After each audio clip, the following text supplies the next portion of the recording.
All right, we are live and we're back from very interesting stuff. I really got into some Nordic sauna music because I was with one of my friends, just bumped into him into a random gym, and I came across some Nordic, and then we went to this one really cool sauna spot. It's called KOLM, KOLM. Amazing work. I also messaged the founder on Instagram. I think this is also pretty cool. Like after every experience, it's really interesting to just like go on ChatGPT, be like, hey, find me the founder, find me the owner of this space that I just had a great experience at. Draft a quick message in my tone and send them. And it's amazing. It's amazing to just like send them. I wasn't expecting anything. I was expecting like she would just be like, hey, thank you. Here's a pass. Here's a free pass for you. But no, she just messaged me like, hey, how wonderful it is. Thank you, all that stuff. So that was cool. But anyways, I found that music to be very interesting. I found that entire space was amazing. It wasn't just like a normal sauna. If you go to a normal sauna, it does make sense. It does make it's like Spotify versus Apple. It's like Apple Music. When one company, everything they think about is offering the best music experience, they are obviously going to be way better than Apple Music, who is doing 100 different things.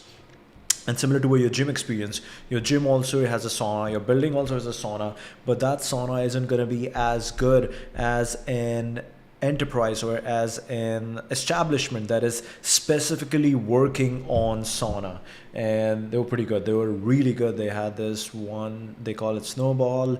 That Snowball just has a lot of, I don't know, oils, whatever it has. I was in a conversation with my buddy, so I had no idea what she was saying, but she said something. It's called Snowball. It has some sort of scents and oils and all that stuff, and it makes you feel really good. It creates it. It's a layer of that thing settles on your body, and you feel really like most of the sauna when you go, it's burning your skin. But this sauna with that oil, diffused oil, whatever, it settles a layer of that beautiful smell, soft thing on your body, and it feels good. Like it doesn't feel like the sauna. You are putting your body into fight or flight response. It's amazing, but it doesn't feel like you're burning your skin. You're burning because if you go into a sauna which is really hot, like the sauna that I have in my new gym now, it is really hot. Your nose starts your nose could start bleeding, your ears could start, your ear wax could start. Yeah, something bad happens over there. So you got to be really careful with like really hot sauna, really hot dry sauna.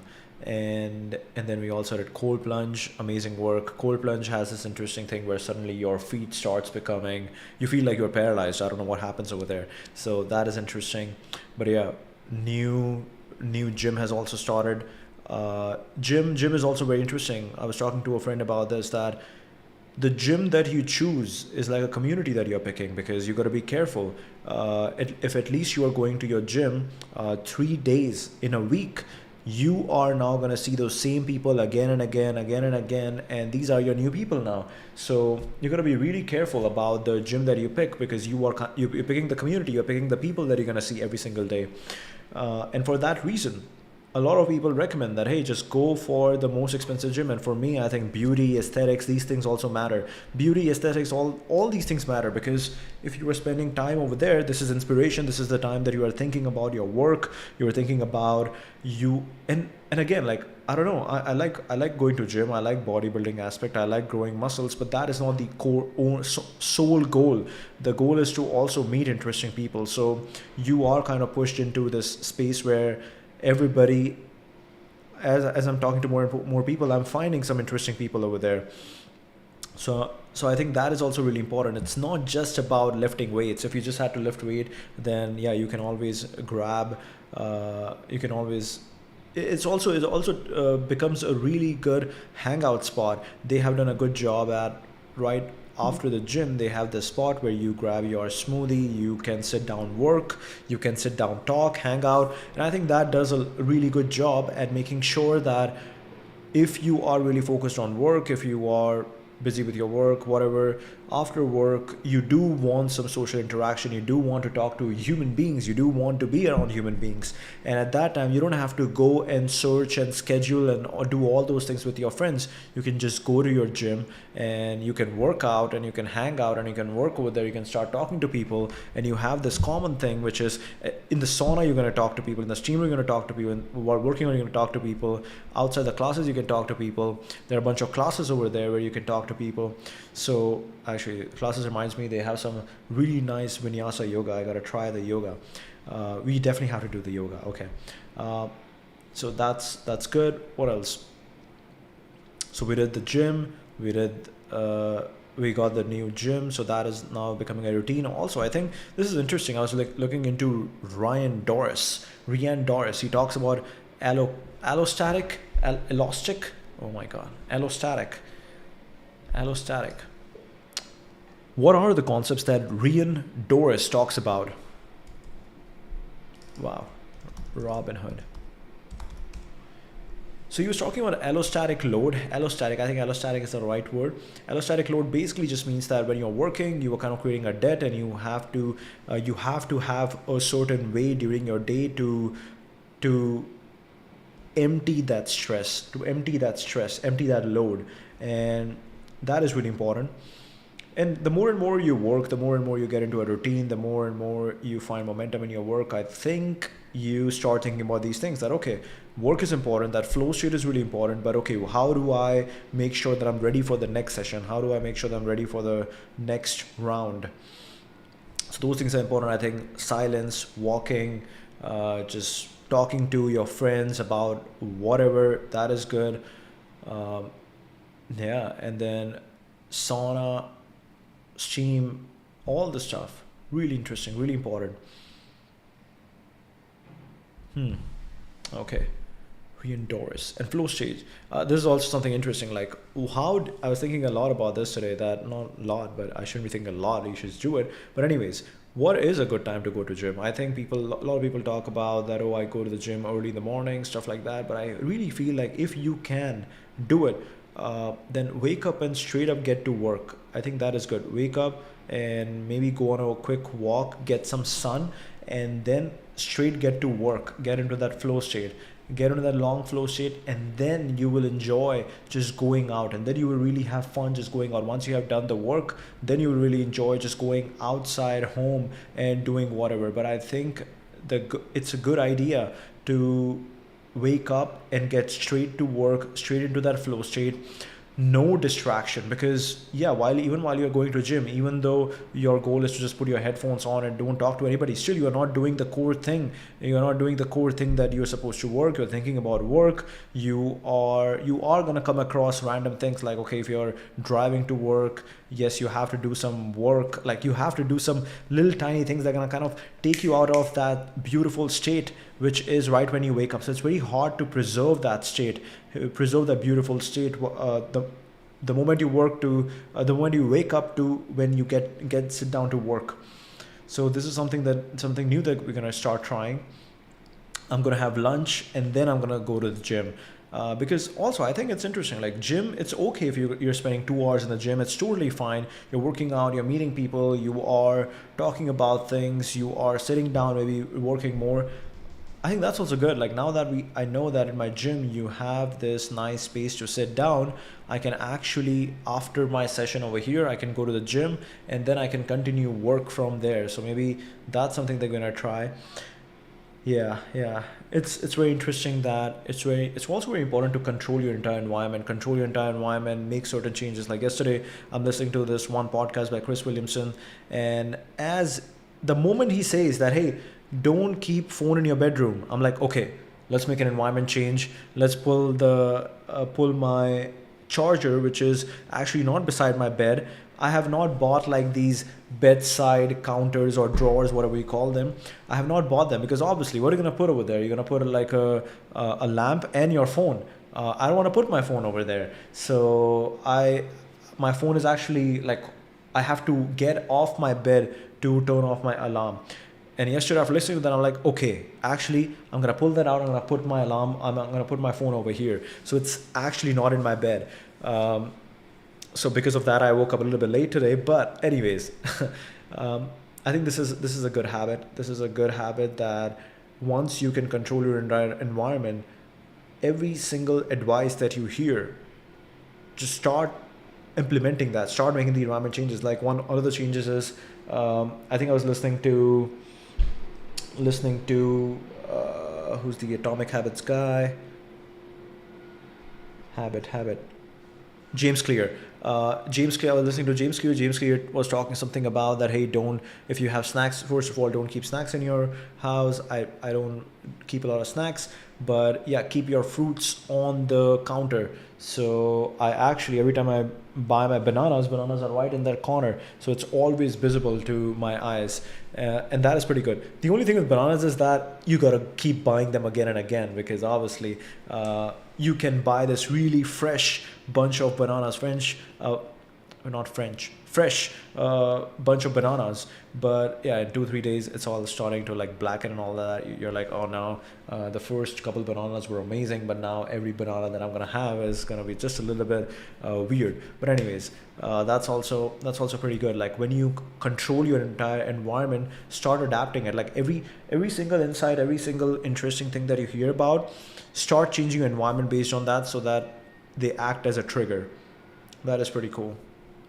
I have my books around over here. I have my pen always over here. I have my notebook always over here. So that forces me to write. Writing is amazing. Writing is actually really amazing, because when you you don't want to forget the fact that you also, I do have a beautiful handwriting. So you don't want to forget that the fact that you also can write, because today in this world, we have been solely focused on just typing, just increasing our keyboard typing speed and typing and typing and typing. So that is good. One of the changes I have made is, just adding more water to my chicken, which is very weird. But earlier I would just like put my chicken on my fry pan, some oil, and try to cook it, make it crispy, all that stuff. But then I'm like, I actually wanted to just be, but the dry chicken, after you eat dry chicken, you have this need for water, for something juicy, all that stuff. So I'm like, what if I just make my food juicy? So I just added more water in there, and now we have a lot of juicy, chicken, which is amazing. We'll think about how can we add stew, all that stuff. But yeah, experimenting with cooking is also pretty good. It's just very high efficiency. You can get your cooking done while you're doing your cooking. Again, you stay in the beautiful state of work. And also, I think cooking is also really good, because it's just a different activity that you're doing. You don't want to always be working. You kind of want a rest. You want an activity where you are not thinking about work. You can think about work in a more casual way, because you're focused on a different activity, which is also kind of creative. Like every time I cook, I'm doing something different. I'm trying to do something different. So it's also like a creative thing, and you can maybe learn something over there, bring it back to your work. So cooking is interesting. You don't have to, definitely don't eat outside all the time. Go out sometimes, enjoy with friends, a lot of good conversations, but definitely cook a lot at home, which is pretty good. Today's Saturday. We might be meeting some friends. On Monday, we are meeting some friends. That is good. Okay, flow state. Let's go. Flow state as the core framework. Entire body of work revolves around decoding the neuroscience of flow states, revolutionizing the way we approach work.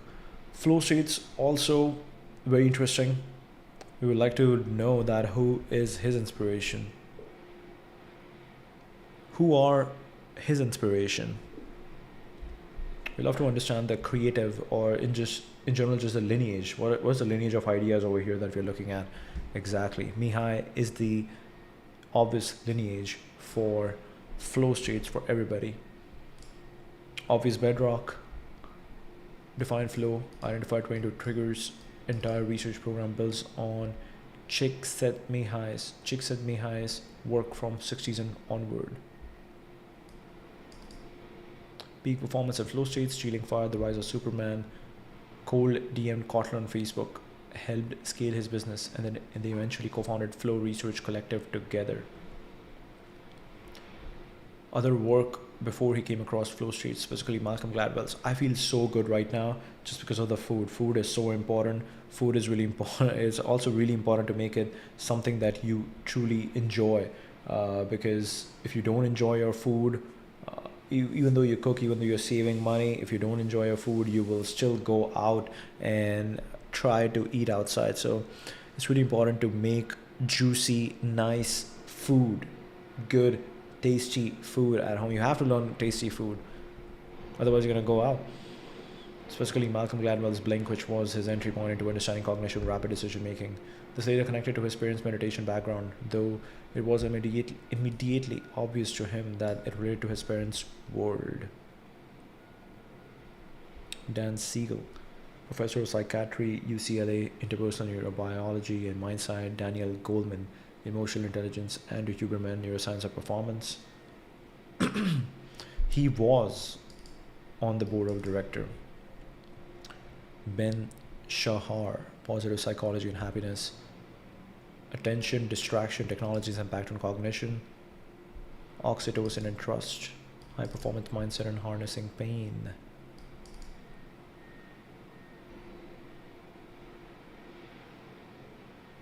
Oh wow, spent winters in an ashram in India with his parents who were meditators before it was a thing. What ashram in India did he spend time in?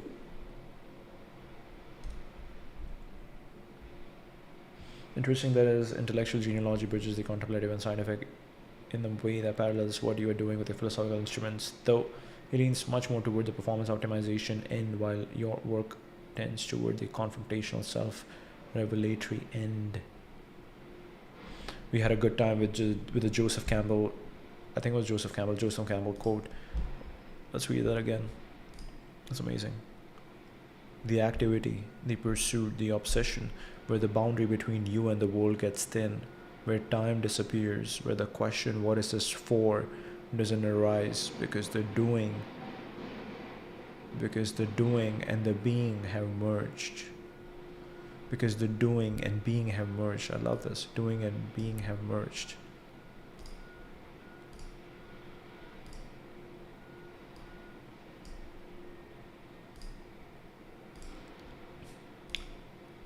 I don't know if YouTube is gonna copyright strike this, but I really love this one Nordic music, and I'm just gonna play this on repeat now.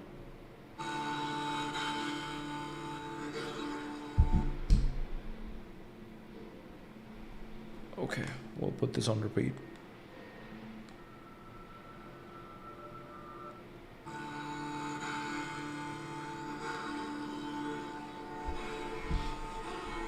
I love this one. It's really good. That specific detail didn't come up in any of the sources I found. He mentions the ashram broadly, that his parents were early adopters of meditation, brought him there from age 1, but never names in interviews and profiles that I came across. Generic references, no luck. Oh wow. So this is cool, like how Claude is going into double search. It comes up with an answer, then it's like, oh, maybe I can think deeper, and then it like again goes into that thing. Oh wow. So it's looking through the major ashrams. It's looking at Rajneesh. It's looking at Osho. Maharishi. I think Rajneesh is Osho. Maharishi Mahesh Yogi. Wow.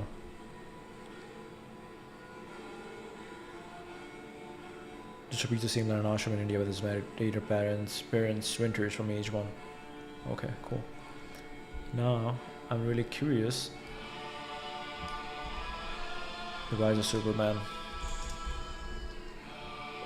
Give me quotes from this book.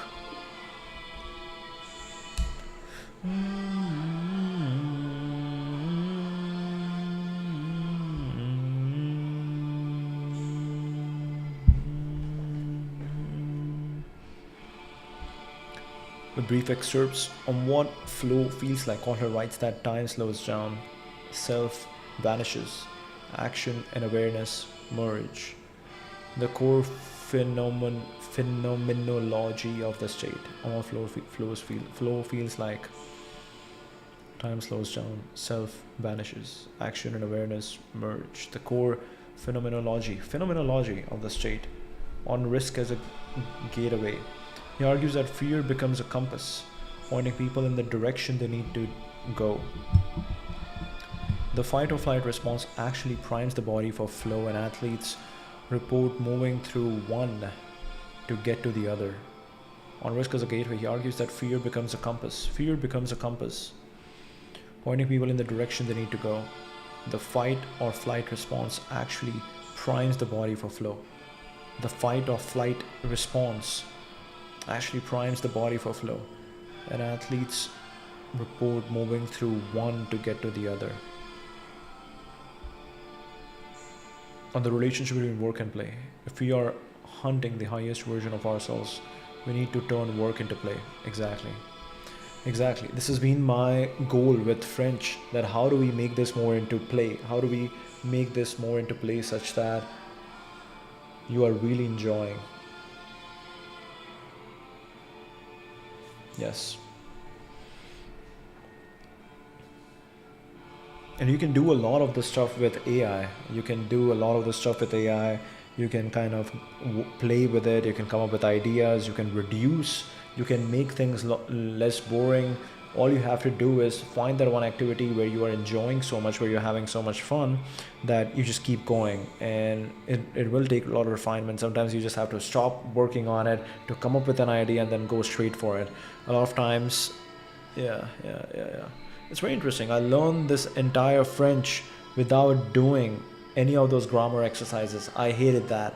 The best way to do is to play. I'm really happy to have come to this spot where I'm super close to French, and I've come to this spot without doing those stupid like fill in the blank exercises. Yeah.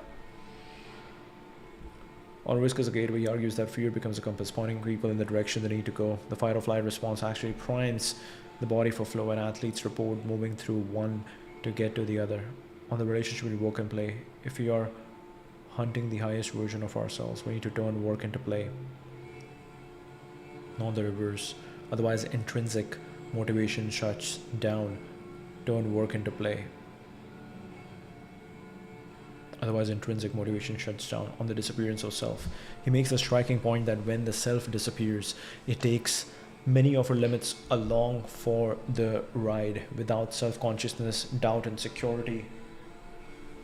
On the disappearance of self, he makes the striking point that when the self disappears, it takes many of our limits along for the ride. Without self-consciousness, doubt, and security lose their grip. On motivation, he draws on research showing that autonomy, mastery, and purpose. On the disappearance of self, he makes a striking point that when the self disappears, it takes many of our limits along for the ride. Without self-consciousness, doubt, and insecurity lose their grip. If we are hunting the highest version of ourselves, we need to turn work into play.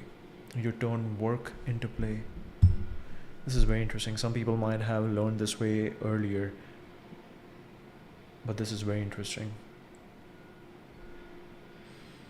If you're hunting the highest version of ourselves, we need to turn work into play, not the reverse. Otherwise, intrinsic motivation shuts down. On the disappearance of self, he makes a striking point that when the self disappears, it takes many of our limits along for the ride. Without self-consciousness, doubt, and insecurity lose their grip. On motivation, he draws on research showing that autonomy, mastery, and purpose are our most powerful intrinsic drivers. Once survival needs are met, and all three are deeply woven into flow. On motivation, he draws on research showing that autonomy, mastery, and purpose. Autonomy, mastery, and purpose are our most powerful intrinsic drivers. Once survival needs are met, and all three are deeply woven into flow. On the disappearance of self, he makes a striking point that when the self disappears, it takes many of our limits along for the ride. Without self-consciousness, doubt, and insecurity lose their grip. on motivation. He draws on research showing that autonomy, mastery, and purpose are our most powerful intrinsic drivers. Autonomy, mastery, and purpose are our most powerful intrinsic drivers. Once survival needs are met, and all three are deeply woven into flow.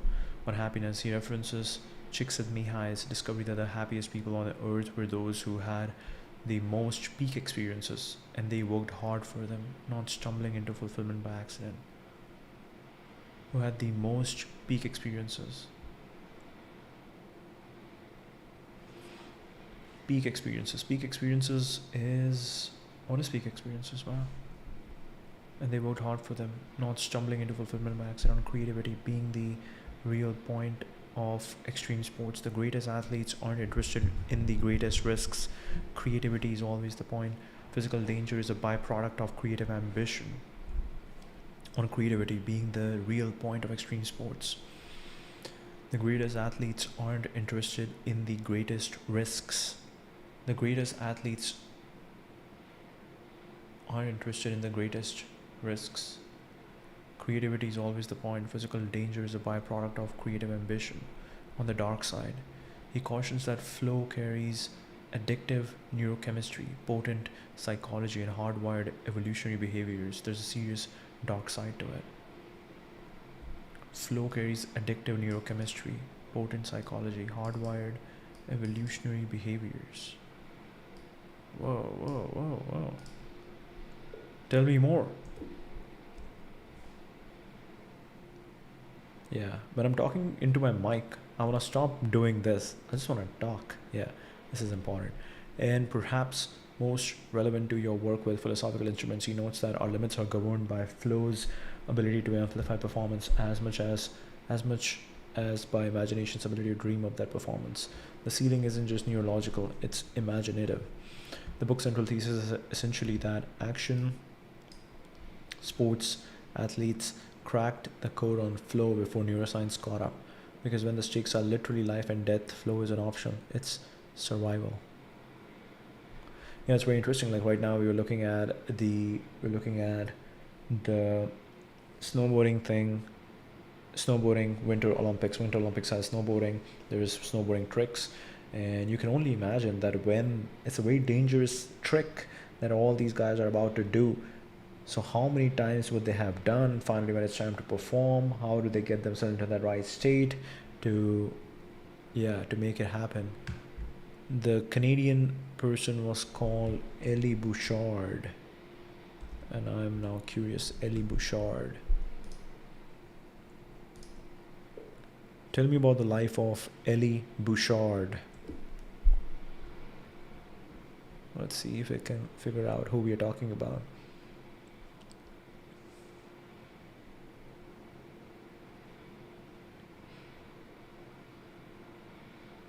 I cannot figure out.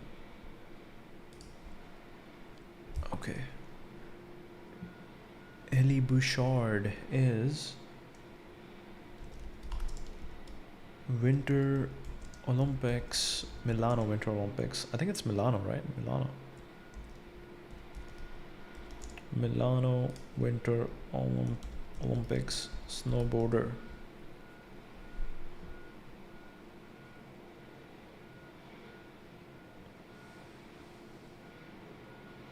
Yes, I think about Elie Bouchard, not Elie, a Canadian snowboarder who's competing right now at the Milano Cortina 2026 Winter Olympics. Born, oh my god, he is 18 years old. He is born in 2007. This is crazy. Okay. Elie, 18 years old, he's been a prodigy from a remarkably young age. He became a YouTube sensation at just 8 years old when he became the youngest known snowboarder to land a double backflip. Team Canada. 2007 is crazy.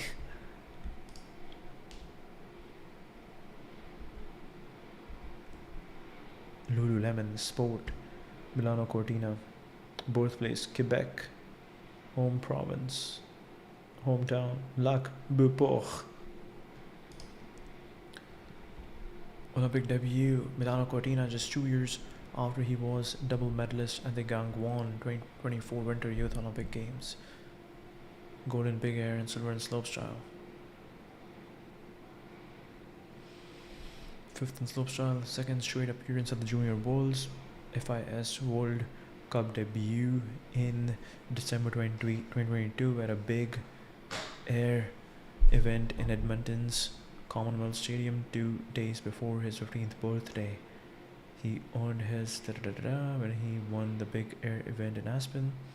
Landed a triple moose flip in that victory, a trick that he invented, named, and is the only person to have attempted triple moose flip. YouTube sensation at just 8 years old when he became the youngest known snowboarder to land a double backflip. At 10 years old, he was the youngest athlete to cleanly land a front side 1080 double cork. He was a double gold medalist in slopestyle big air at 2023 Canada Winter Games.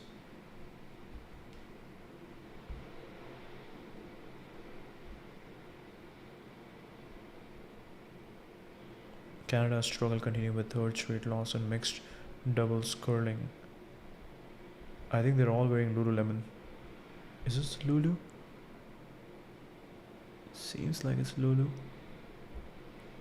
Wins Team Canada's first medal of Milano Cortina. Okay. Valerie Malteus. Valerie Malteus. Fila. It's sponsored by Fila. Malteus bronze adds another milestone in her illustrious career. Rare athletes Naomi Francis, freestyle skiing. This is Team Canada's page. Why it is so badly designed? Such a bad design.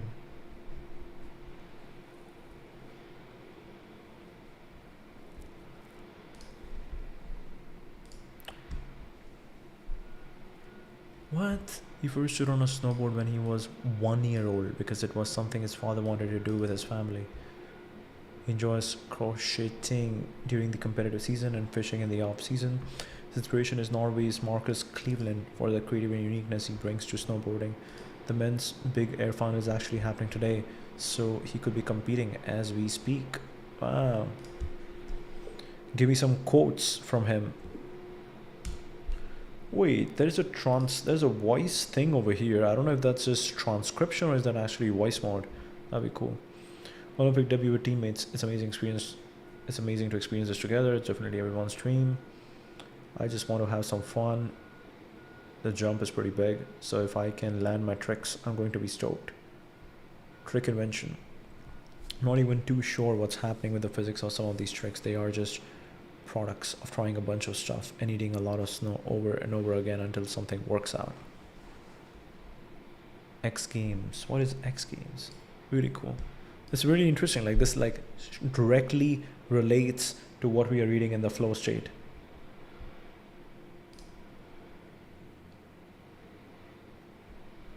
What happened to the face?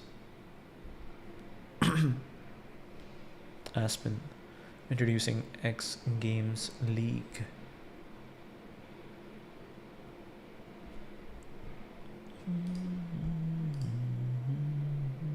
And what snowboarding means to him everything.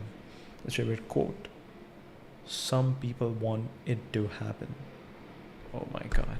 His favorite quote listed on his Team Canada profile. Some people want it to happen.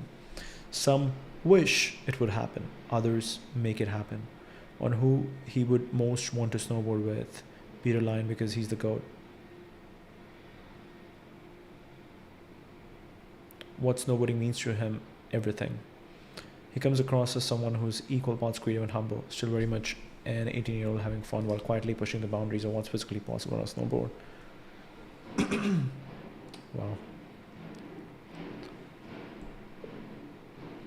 What music is he known to be listening to while snowboarding?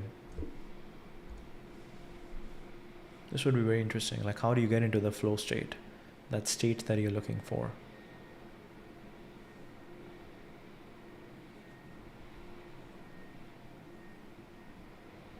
His profiles and interviews don't seem to mention his music preferences. Sponsors is Stingray Music, but that's about the closest connection to music I could find. His Canada Snowboard QA profile appears to have more content that didn't fully load in the search. What is Canada snowboard stats? Stance Goofy. This is a thing called Goofy Stance. I don't know what that is. Sponsors Stingray Music for a McGill Saint Laurent. Saint Laurent ranking and results data media. Inventor of the triple moose flip, a trick that he created and brought to competition this season. He's pushing the boundaries and raising the bar with every jump. What is the triple?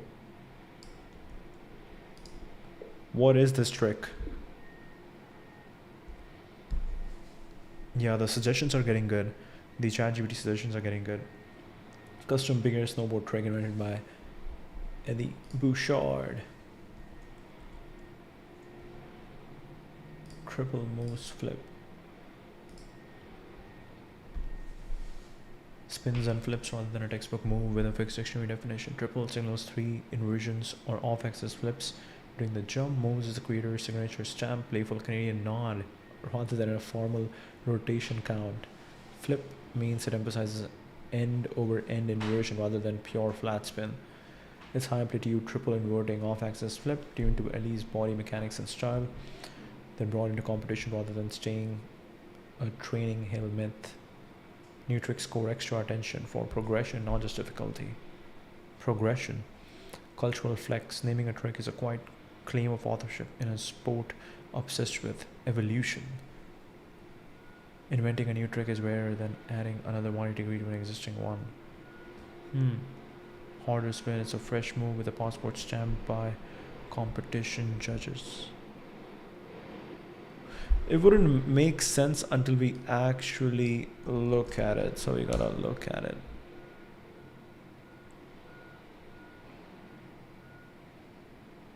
Okay, boom, boom, boom, boom, boom, boom, boom, boom, boom, boom, boom, boom, boom, boom, boom.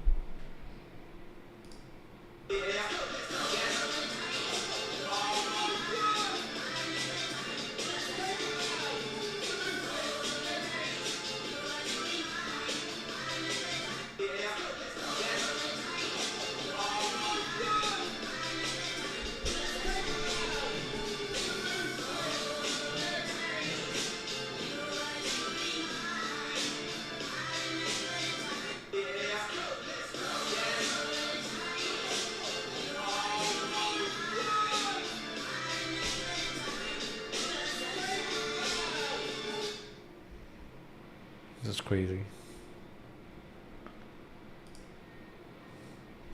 Oh, yes! Delirium in the commentary booth!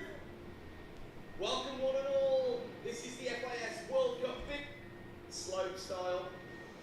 Let's see he goes. First of all, boom, there it is. Absolutely siding that salad board through the air. And it'll have the torsional flex of a helicopter blade, that thing. Yeah, there you go,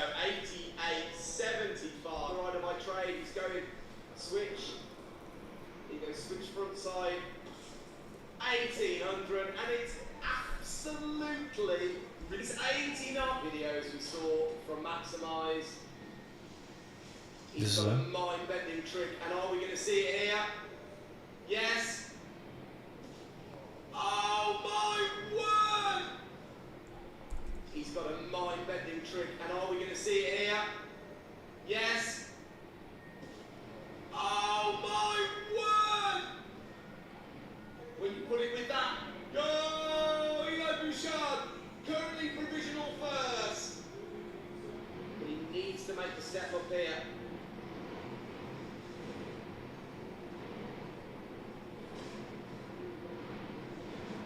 Absolutely. Textbook from Yuto Miyamura. Oh, there you go, 82.5. So the front 16, it is an improvement. Yuto Miyamura gets a bronze. Tiger Hasegawa dropping in, currently on silver. Can he do the jump of his life for gold? Oh, it's huge! Tiger Hasegawa, take a bow! And this is the front side, 1980.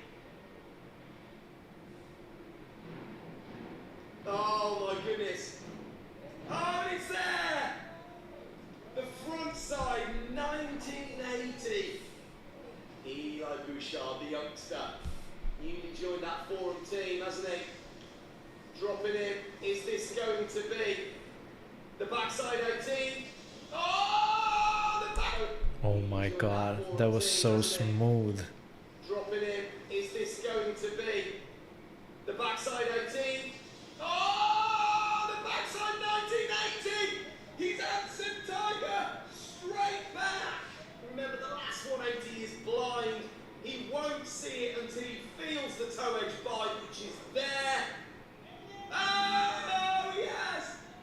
Eli Bouchard takes a very well, much deserved big air win. Oh, take a breath and just look at the third run improvements there. That is... Yeah, dude. Stoked to put it down in a comp and, yeah, dude. Never done a back 19 in my life. the caliber of this competition. Like 19 in my life. Stoked to put it down in a comp and, yeah, dude. This is amazing.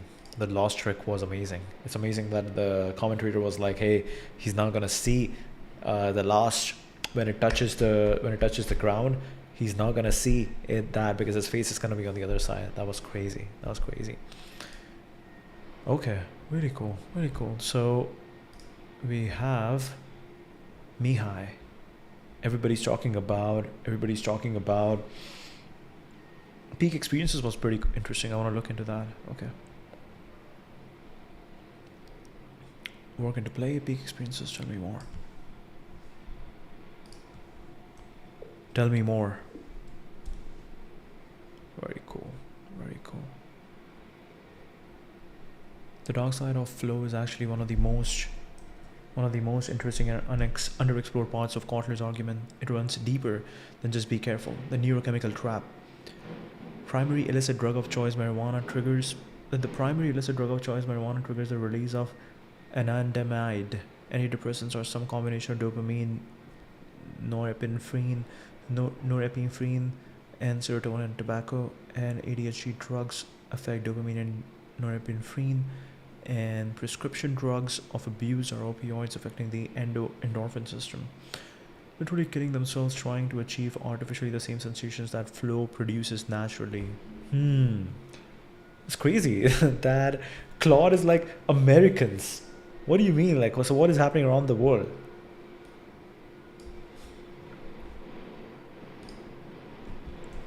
What do you mean Americans? What is happening? Then what is happening around the world? What are they doing?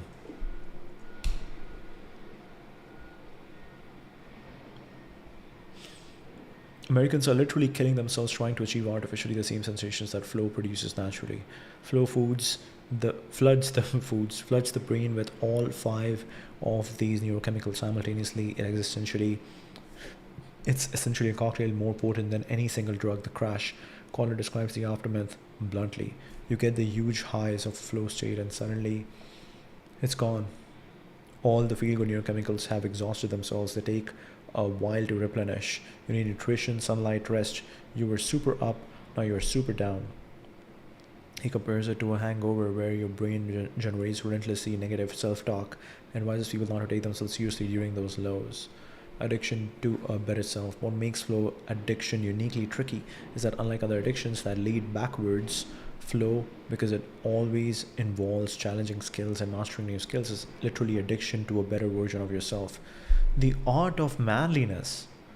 Hey, this is really cool. Like, learning with Claude is actually very cool. Art of manliness.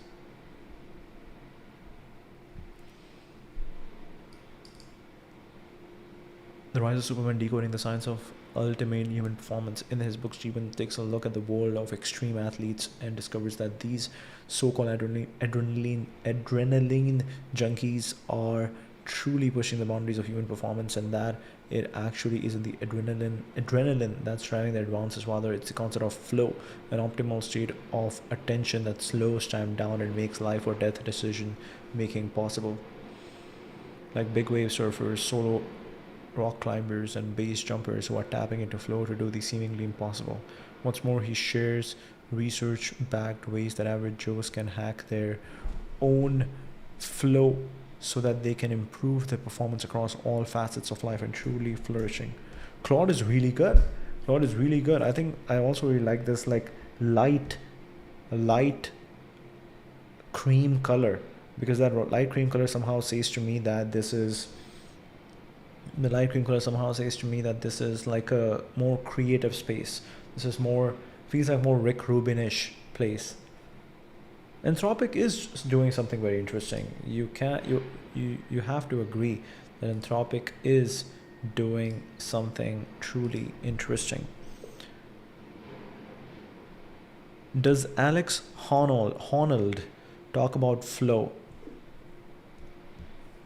So Alex, so this is very interesting. I was with my buddy in Whistler, and after that, like, yeah, when we went to sleep, on the 2 days when we went to sleep, we were actually watching the skyscraper live, which happened 3 days ago, but we were watching 3 days late, and it was very interesting. It was very interesting to watch him. It was very interesting to see everything that was happening. Obviously, it was very scary. Obviously, he was doing some things which were like there's like an overhang, and he has to climb over here.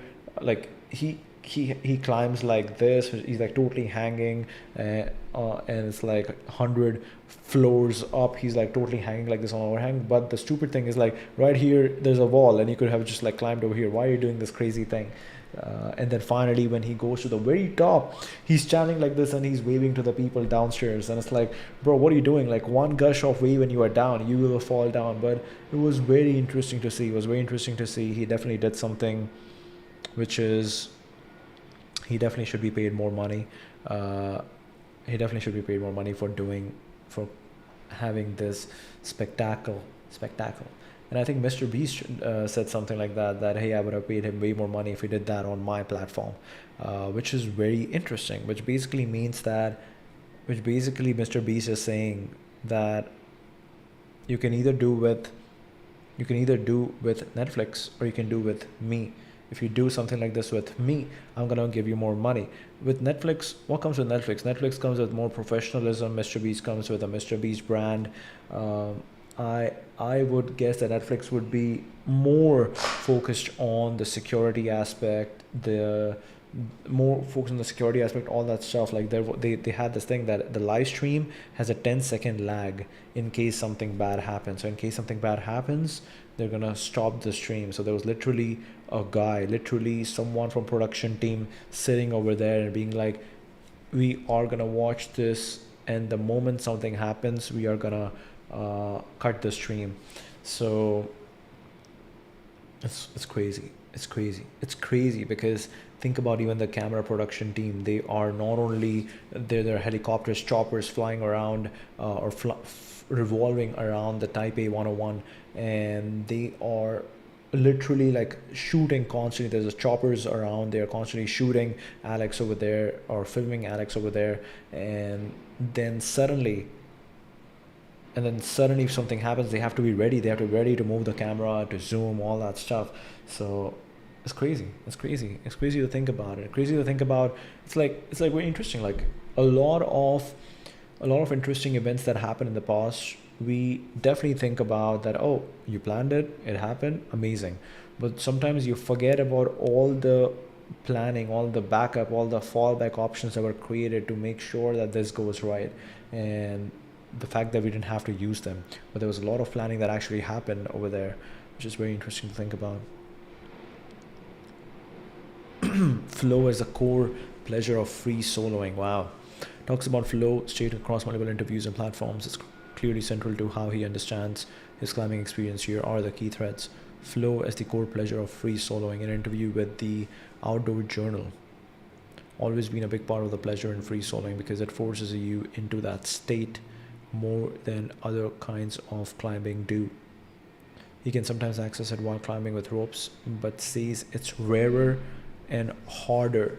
He can sometimes access it while climbing with ropes, but says it's rarer and harder. Flow as kinesthetic embodied experience.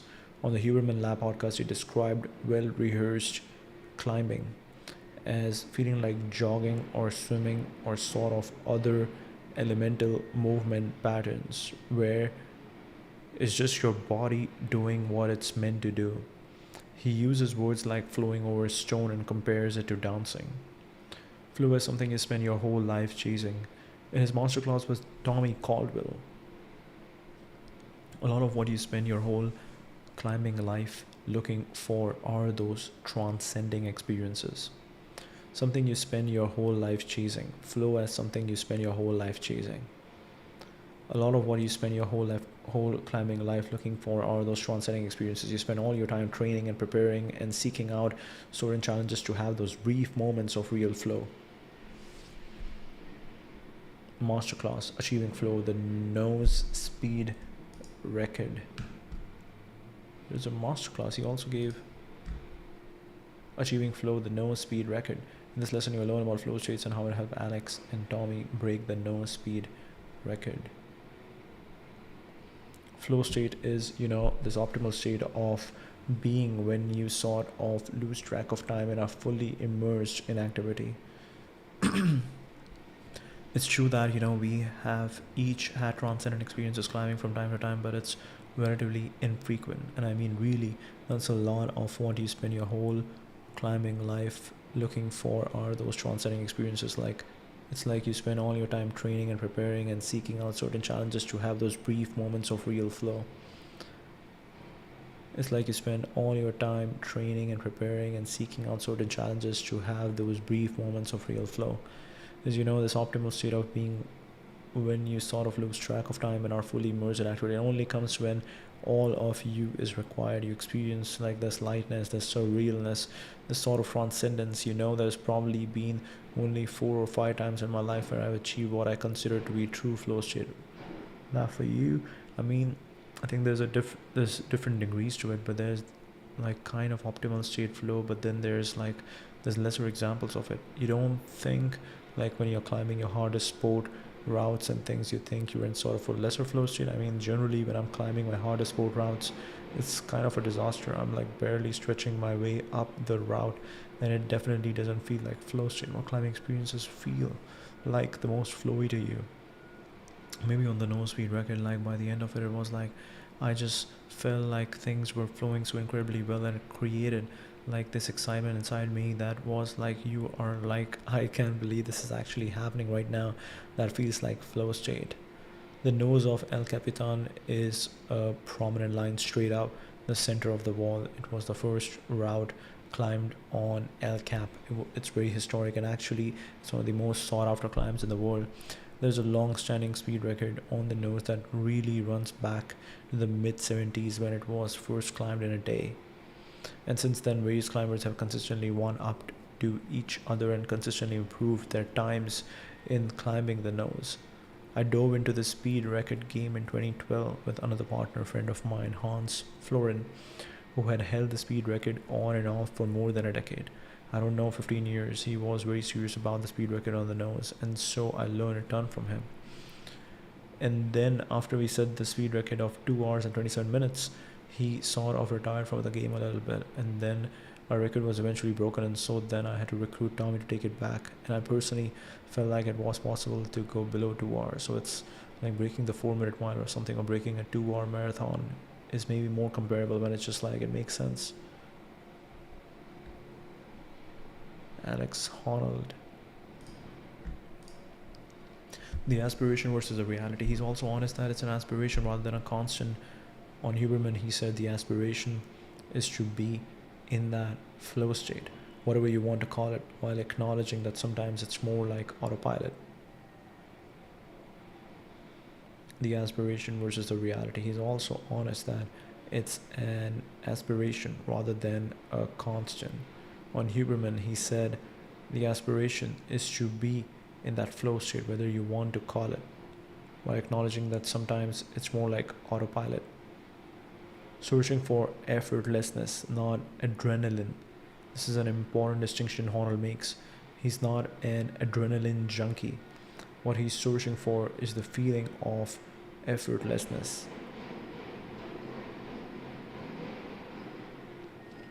This is an important distinction Honnold makes. He's not an adrenaline junkie. What he's searching for is the feeling of effortlessness, which aligns more with Csikszentmihalyi's definition of flow than with thrill seeking. Effortlessness, which aligns more with the Csikszentmihalyi's definition of flow rather than with thrill seeking. There's a whole dedicated episode of the High Performance Podcast titled Conquering Fear, Defying Death, and Finding Your Flow State. If you want a deep dive, the connection between his... Okay, we got the High Performance Podcast. We are gonna check this podcast out.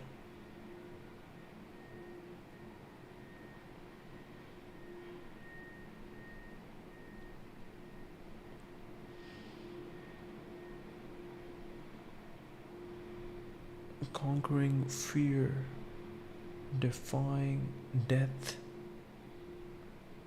and finding flow state. Uh-oh. How do we find this? The High Performance Podcast. It's very important to, when you find interesting content, you gotta put that on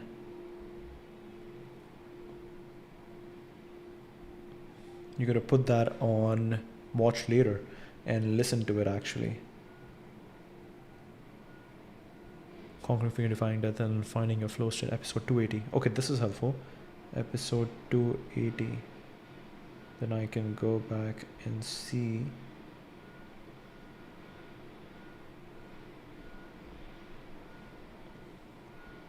The High Performance Podcast, Conquering Fear.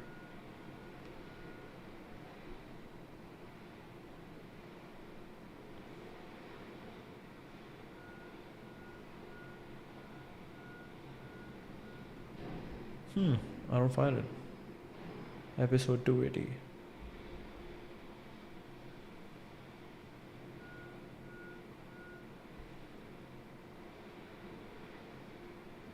I ran so hard, I collapsed. Great drivers aren't always great. They did a lot of F1 stuff. Okay.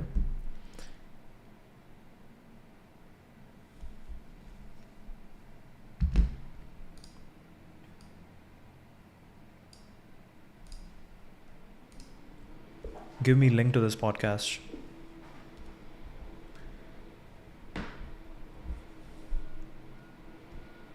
Okay, Spotify, Acast.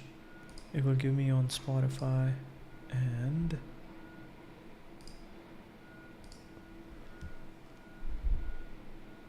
I'm surprised it gives me on Spotify. Okay.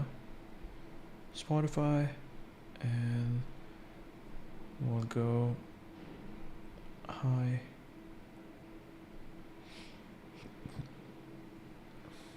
Performance Podcast, and now we'll search over here on High Performance Podcast. We'll search Conquering Fear, Defying Death. Yes, we found it. It's Alex Honnold free solo. Perfect. But this should be on YouTube as well. Why is it not on YouTube?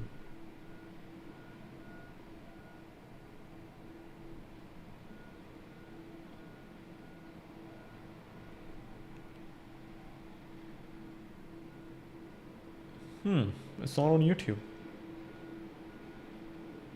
There's something on YouTube, but it is...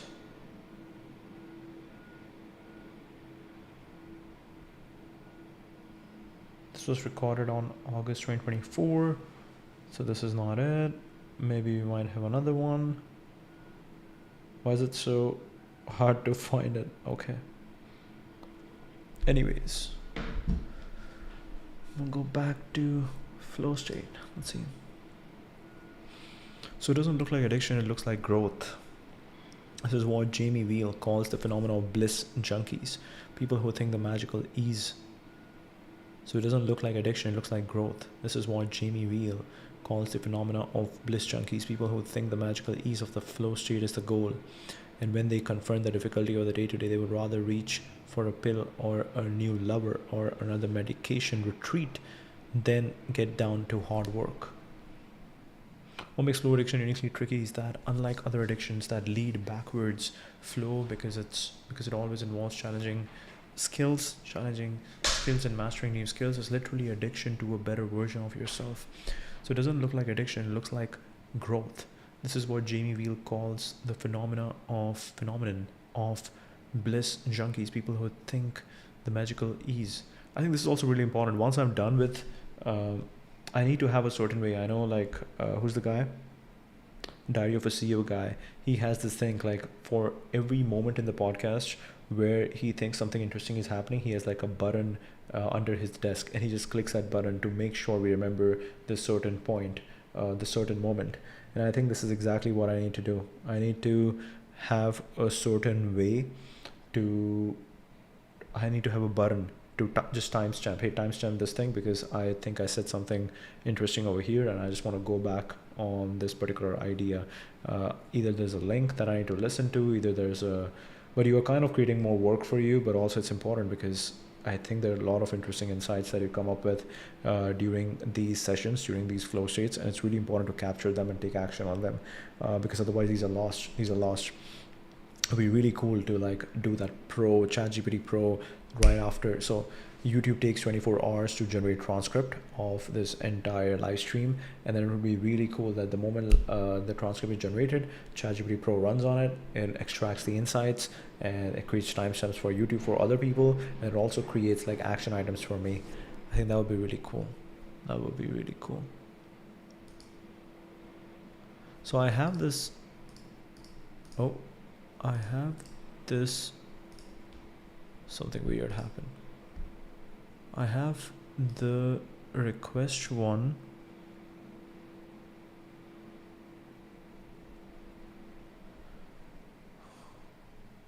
Gérer les requêtes. Okay, let's see. Edit prompt.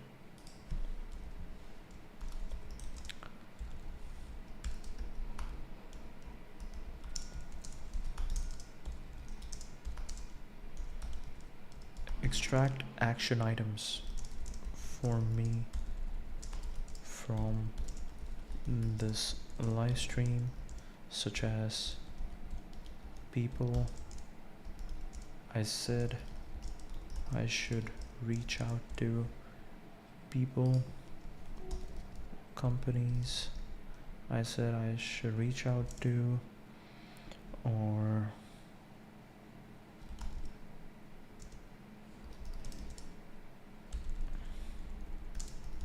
a task I said I should do, content that I said I should watch, listen to, etc. Okay, this would be really cool. Claude. Rephrase this prompt.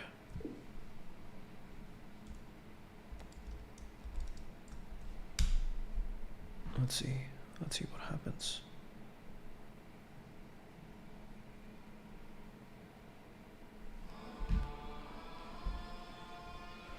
Here's a Titan version. 2 tasks from this live stream transcript. Concise story, the essay angle I could develop from all time starts a single copy-paste code block for UD format. Action items. Pull every commitment or mention I made about things to do, people, companies to reach out to, tasks to complete, content to watch, listen to, tools to try. Be thorough. I tend to drop these casually mid conversations. Wow. Okay, let's go for. This is really cool.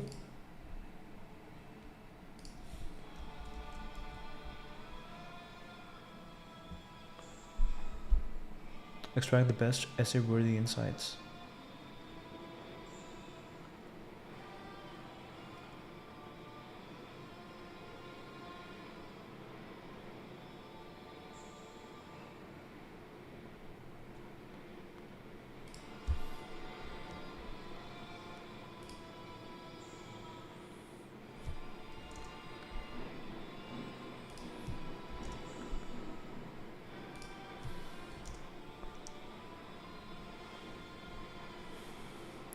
Two tasks for this the live stream transcript.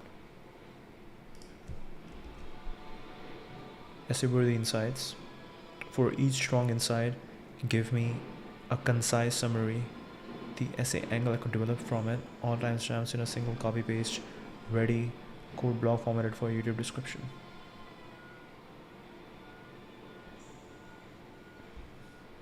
It's pretty good.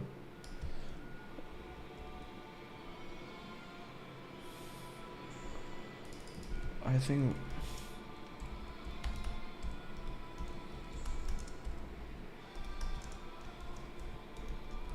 I like the name post-stream extract. Post-stream extract. Pull every commitment or mention. Beautiful. Beautiful work. Let's go. Let's go. We should just start one of these. I think day 25, which we did, was pretty solid. So we're just gonna go and go to live stream, go to day 25. I'll pause this guy.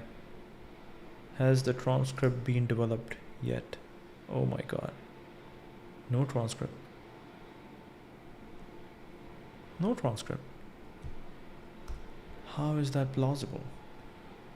Okay, so day 24. I think we developed for day 24. Yes, day 24 is developed. So we'll go to day 23. Yeah, I think the problem now, there's no problem. But the important thing now is to extract the things that I said to do myself. That is the most important thing now. So we'll turn on ChatGPT Pro, then we'll go post-stream extract. Let's go.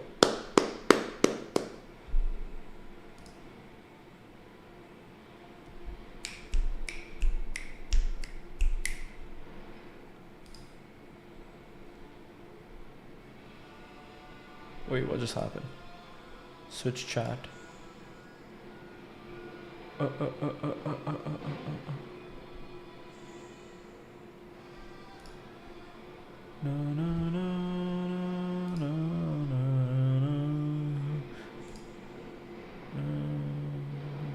Live stream analysis tasks. Okay. Perfect. Post-stream extract. Post-stream extract. Extract, post-stream.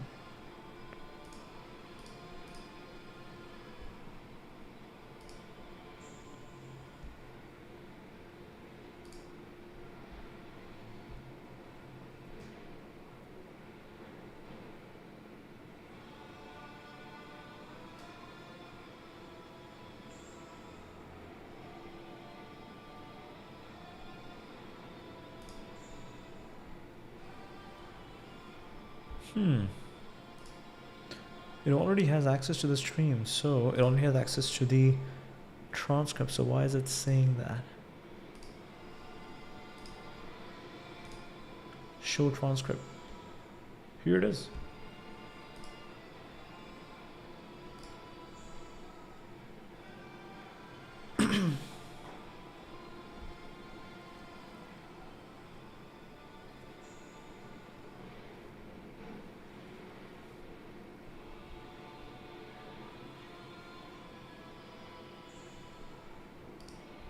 Okay, stop. Thinking cancelled. Thinking has been cancelled because you were not able to think properly. That was a quick stream, so we'll go to this one. New chat. We'll go pro. We'll open up the transcript. And we'll go post-stream extract. Let's go.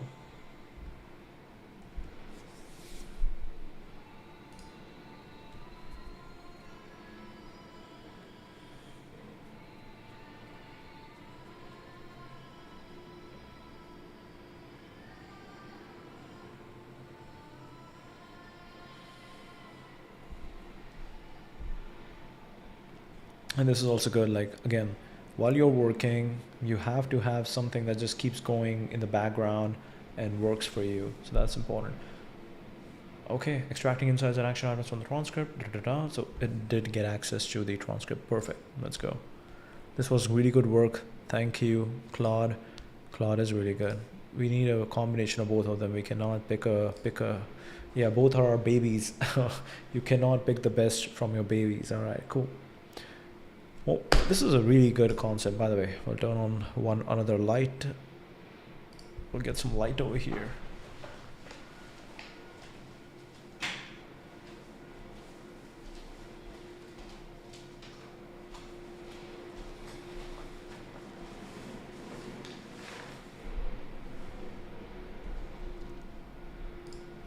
We turn off the chimney light. We turn off the chimney light. We turn on this light. Now let's keep going. What makes flow addiction uniquely tricky is that unlike other addictions that lead backwards, flow, because it always involves challenging skills and mastering new skills, is literally addiction to a better version of yourself. So it doesn't look like addiction, it looks like growth. This is what Jamie Wheal calls the phenomenon of bliss junkies, people who think the magical ease of the flow state is the goal, and when they confront the difficulty of the day-to-day, they would rather reach for a pill or a new lover or another meditation retreat than get down to hard work. Addiction to a better self. The escalation problem. There's an inherent ratchet mechanism. Following every great flow experience, we push the threshold to what truly excites us a little higher. The inertia.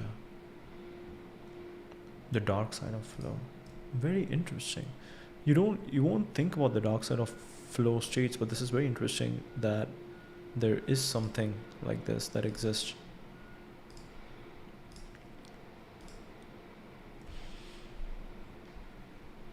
We push the threshold for what truly excites us a little higher. The challenge skills ratio demands continuous escalation. In extreme sports, this literally kills people. There's a risk of raising expectations so high that they become unwise or even dangerous to pursue. Many athletes pushing themselves past their limits to the point of injury and even death. The Rise of Superman book overview. The existential cost. Perhaps the most haunting passage in Kotler's acknowledgement that flow forces you to evaluate life through a different lens. It gives you a reason to live, but live this way long enough and those reasons become more than dying. Fully alive and deeply committed is a risky business. Fully alive and deeply committed is a risky business. Once you strip away the platitudes, a life of passion and purpose will always cost. As T.S. Eliot reminds us, not less than everything. Cost, not less than everything. Wow.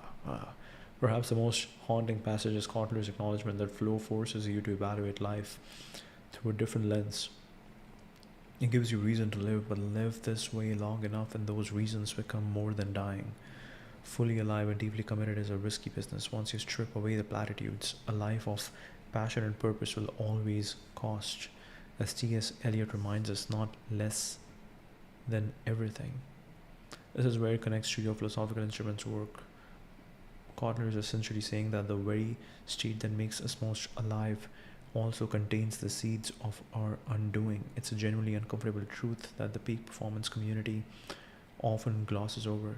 The dark night of flow is structurally identical to the dark night of the soul in contemplative traditions. The crash that follows ecstasy isn't a bug, it's the other half of the cycle. Anyone selling flow without this caveat is selling half the story. This is very interesting. Because you don't think about this is very interesting. You don't think about the other side of flow. You don't think at all. You think flow is the thing that you must be achieving. But yeah, what happens when you're not in flow state? The neurochemical trap. Americans are literally killing themselves trying to achieve artificially the same sensations that flow produces naturally. The crash aftermath, bluntly, you get the huge highs of a flow state and suddenly it's gone. All the feel-good neurochemicals have exhausted themselves. They take a while to replenish. You need nutrition, sunlight, rest. You were super up, now you're super down. He compares it to a hangover where your brain generates relentlessly negative self-talk and advises people not to take themselves seriously during this loss. Bliss junkies. There's a risk of raising expectations so high, existential cost. T.S. Eliot reminds us not less than everything. Once you strip away the platitudes, it gives you a reason to live, but live this way long enough and those reasons become more than dying. Fully alive and deeply committed is a risky business.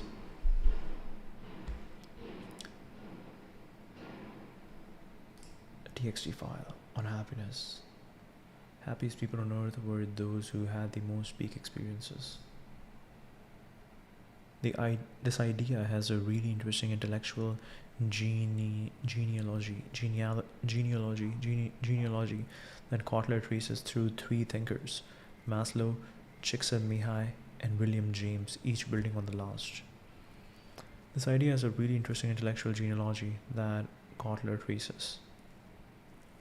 The Maslow Foundation. It starts with Abraham Maslow pushing back against behaviorism. High achievers Maslow came to see were intrinsically motivated, deeply committed to testing limits and stretching potential, frequently using intensely focused activity for exactly this purpose. But this focused activity also produces significant reward of its own, altering consciousness, creating experiences very similar to those William James had dubbed mystical, except few of Maslow's subjects were even religious.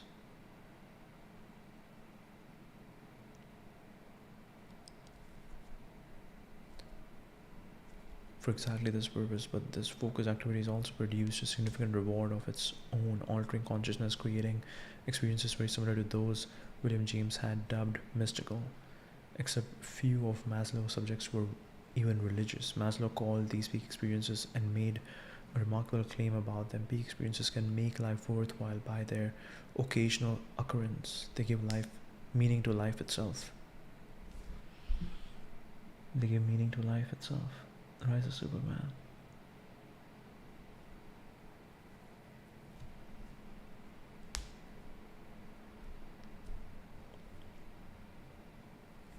Intensely focused activity for exactly this purpose, altering consciousness, creating experiences very similar to those dubbed mystical, except few of Maslow's subjects were religious.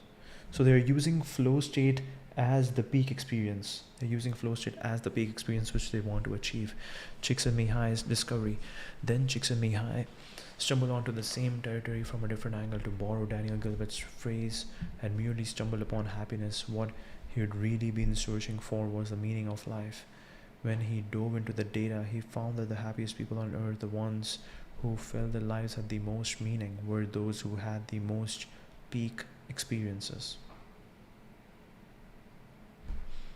Notes and review. Nat Eliason. Okay. Same territory from a different angle. To borrow Daniel Gilbert's phrase, Csikszentmihalyi had merely stumbled upon happiness. What he had really been searching for was the meaning of life. When he dove into the data, he found that the happiest people on earth, the ones who feel their lives had the most meaning, were those who had the most peak experiences. The counterintuitive punchline, here's where it gets uncomfortable. The fulfillment didn't come from where people expected. Kotler quotes. This is also very interesting, like how learning all these things, what is the goal of learning all these things, making all these connections and dots? It's like, yeah, these are the peak experiences. These are some insights that you find when you are going deep into your work. So there is some sort of excitement that, okay, I found this because I went deeper and deeper into something that I was interested in. And number two, it's like your life is basically physical manifestation of your thoughts. So if these are the thoughts that you are injecting in your brain, these are the ideas that you're injecting in your brain, think about what happens, like unconsciously, subconsciously, you're taking decisions and things are happening in your life which are just physical manifestation of these ideas, of these thoughts. Kotler quotes Csikszentmihalyi's 96 book, Creativity. What kept them motivated was the quality of the experience they felt when they were involved with the activity. The feeling didn't come when they were relaxing, when they were taking drugs or alcohol, or when they were consuming the expensive privileges of wealth. Rather, it often involved painful, risky, difficult activities that stretched the person's capacity and involved an element of novelty and discovery. Novelty and discovery. Wow, this is good. The counterintuitive punchline. What kept them motivated was the quality of the experience they felt when they were involved with the activity. The feeling didn't come when they were relaxing, when they were taking drugs or alcohol, or when they were consuming the expensive privileges of wealth. Rather, it often involved painful, risky, difficult activities that stretched the person's capacity and involved an element of novelty and discovery. I think this is also very important. When you are able to get into that flow state, when you are able to, I think only then you are able to truly enjoy life, because then what is happening is that you are actually having so much fun with your work. You're actually so depleted in your work that you actually want to go out and do something to recharge. Because I think for me, what happened a lot is that when you are not able to find that flow state, when you don't know what to work on, what is that, how do you just totally consume yourself with your work, totally exhaust yourself with the work? Throughout the day, you're just thinking, and you just think that you don't deserve this enjoyment, you don't deserve this enjoyment, you don't deserve to go here, go there, stuff like that. But when you get into this flow state, when you are able to consistently get into this flow state for work, then what happens is that you then want to push yourself outside house for to recharge, to do newer things, meet newer people. And what is then happening is that you're also kind of creating this balance that, okay, I'm talking to the outside world, this is kind of noise, I'm kind of introducing more noise to me, but I want to be careful that I'm doing this to kind of create more novelty, I'm doing this to create more connections, to help me with their work, to keep growing, to do all that stuff without introducing too much noise in my head. And I still want to make sure that I maintain my foundation, my pillars that help me with my silence, with staying with my silence, with preserving my silence. So that is really important. Okay, the motivator was the quality of the experience they felt when they were involved in the activity. So I wanna there has to be a way. Hey, we need a way, Claude. We need a way to start putting or the favorite things that you say into like a readwise kind of thing. So that is important. That is again important. Here's where it gets uncomfortable. The fulfillment didn't come from where people expected. Kotler quotes Csikszentmihalyi's 96 book Creativity. What kept them motivated was the quality of the experience they felt when they were involved with the activity. The feeling didn't come when they were relaxing, when they were taking drugs or alcohol, or when they were consuming the expensive privileges of wealth. Rather, often involved painful, risky, difficult activities that stretch the person's capacity and involved an element of novelty and discovery. There has to be novelty, there has to be discovery. Both are important. This is a direct assault on hedonic models of happiness, the idea that we should optimize for comfort and pleasure. Flow is forward escape. Kotler then draws the crucial distinction. While other hedonic pleasures, drugs, sex, gambling, makes us feel good on their own, flow only shows up when we are pushing ourselves to higher and higher levels of performance. Flow as forward escape. Flow as forward escape. Kotler, wow. What a way to phrase it. Claude is amazing. What a way to phrase it. Flow as forward escape.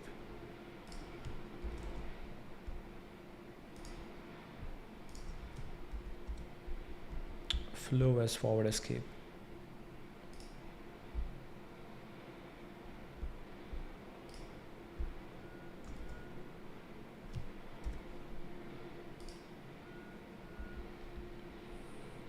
Should you move to SF? Should you move to San Francisco to build your startup?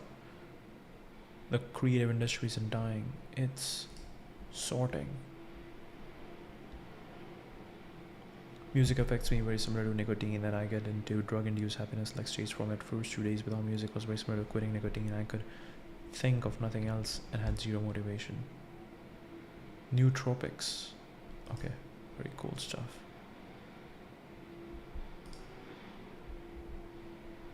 Okay. So this is pretty cool. I think music is again very interesting because you can use music to put yourself into a state, and it's very important to find music. It's very important to find music which is it's very important to find music which is there are no lyrics, but it is communicating that energy. Music is energy. Music is transferring energy, and you have to use that energy. And lyrics can distract you because you want it's again flow state. You want your own mind to be figuring out what's the next eventual step for you. But sometimes what happens with music, with songs, is that you are kind of limited by their interpretation of what this thing is that we are talking about, and you truly want your own interpretation of this thing. So to find your own interpretation, you have to find your own voice, and to find your own voice, you need to be in the state by yourself. But what you can use music for is to get into the state, but then you can use music to get into the state, but then you yourself have to do the thinking, because everybody else's interpretation isn't going to make sense to you. The only interpretation that's going to make sense to you is your own. So that is very interesting. Okay.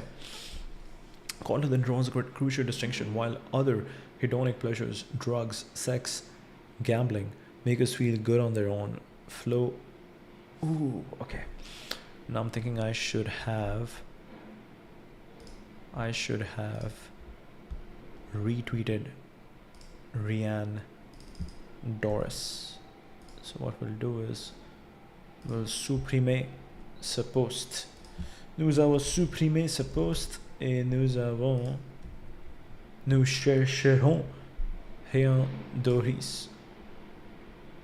Oh wow, he doesn't have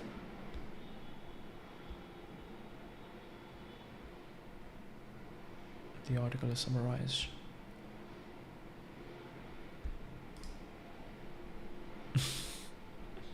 Even the summary is longer.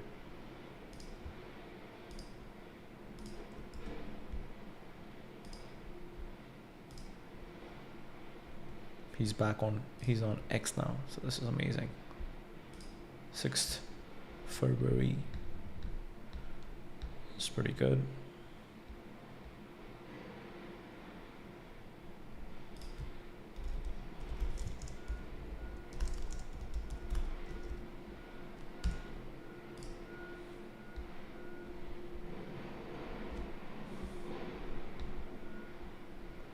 Daily 1 hour, weekly 1 day off, monthly 3-day detox, quarterly 10 days reset, annual 2 weeks vacation.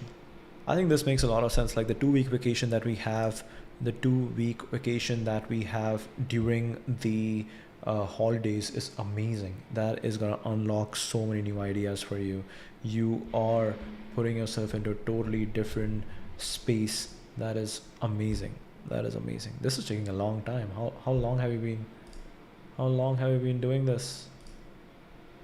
It used to show time how long it's been going on. Anyways, then draws a crucial distinction. While other hedonic pleasures, drugs, sex, gambling. I think this is again interesting. Like I had this idea, I had to search the best way to do it, and this kind of took some time, so this kind of distracted us a little bit. So yeah.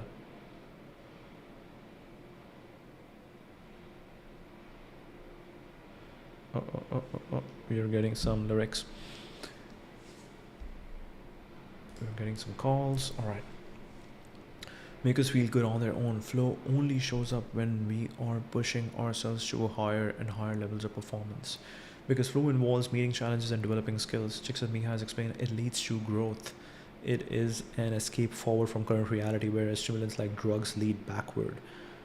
Then draws a crucial distinction. While other hedonic pleasures, drugs, sex, gambling make us feel good on their own, flow only shows up when we are pushing ourselves to higher and higher levels of performance, because flow involves meeting challenges and developing skills. It leads to growth. It is an escape forward from current reality, whereas stimulants like drugs lead backward. Yeah, I need to create this automation. Okay, let's see. Okay, help me. How can I create this automation where after I finish a 3-hour live stream on YouTube, after and YouTube takes 24 hours to generate transcript, to process the live stream and generate a transcript. So after I finish the live stream, after YouTube has generated and processed the stream and generated transcripts, I want to run this command. I want to run this command on the stream for extracting the best essay-worthy insights, creating timestamps for them to put in YouTube description, and also pulling all the action items from the live stream based on the transcript. And all those action items are something around that, okay, is if there's a content that I mentioned that I should watch, if there's a person that I said I should reach out to, if there's a company that I said I should reach out to, as well as if there is a tool that I should check out or download or try. I want to do this entire thing automatically. I finish my live stream, YouTube finishes processing, and then automatically this process starts. The extraction of insights from the live stream. Help me do it. Boom. Let's go. Let's see what Claude says. That's too much. Think of automating YouTube live stream, architecting an automated transcript detection workflow.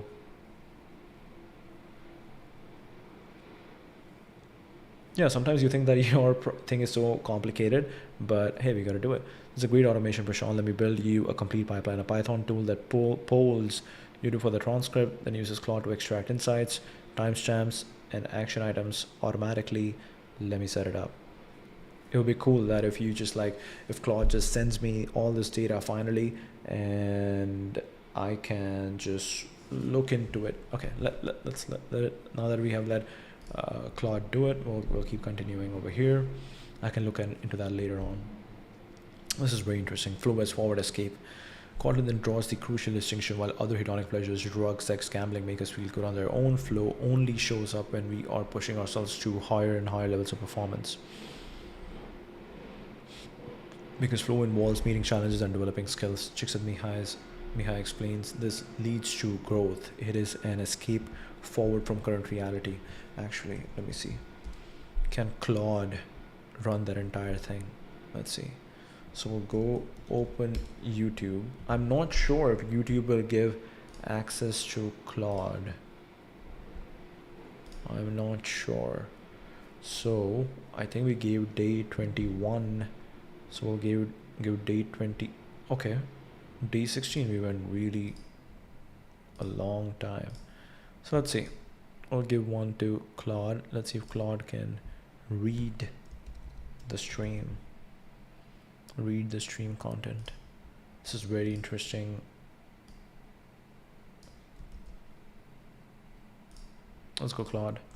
Let's make it happen, Claude. Let's make it happen. Extract essay-worthy insights. Concise summary. The angle. What if I could have just screenshotted a picture? That would have been really cool as well. Action items. Pull every item. People, companies. Boom. Go. Let's go. 4.6. We got Claude 4.6 extended. Can you do something over here? Let's see. Fail to fetch. Oh my god. Fail to fetch. Fetching from YouTube to transcript. Okay, it's doing something. Fail to fetch. Oh no. Your transcript generated from tactic.io. Don't say failed. Fetching. Fail to fetch. Oh my god. Running command to fetch transcript programmatically. Let's go. It wrote a script. Amazing work, Claude. Let's go.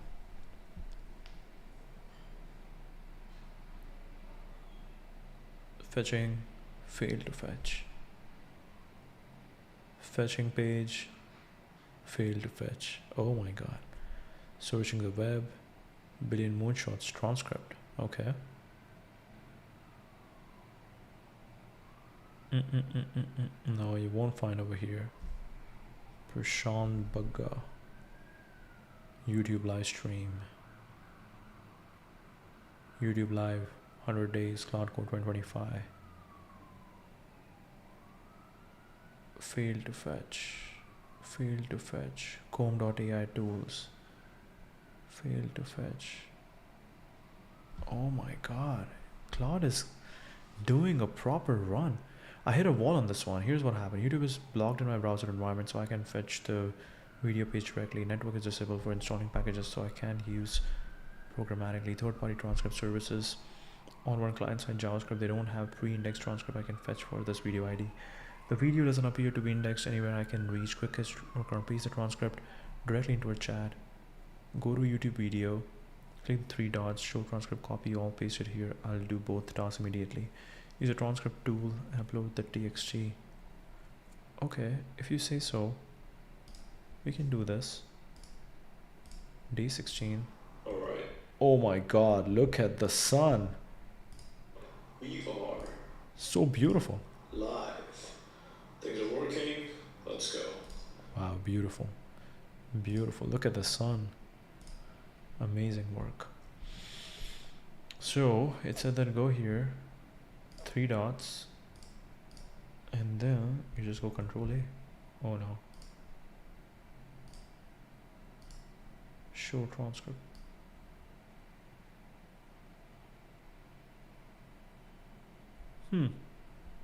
Go faster. Go faster. Boom. Copy.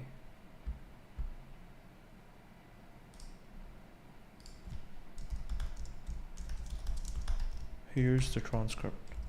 Oh my god. Can you do it? Boom. Wow. Wow. 2,813 lines. Formatting may be inconsistent from source. What did I say at the end?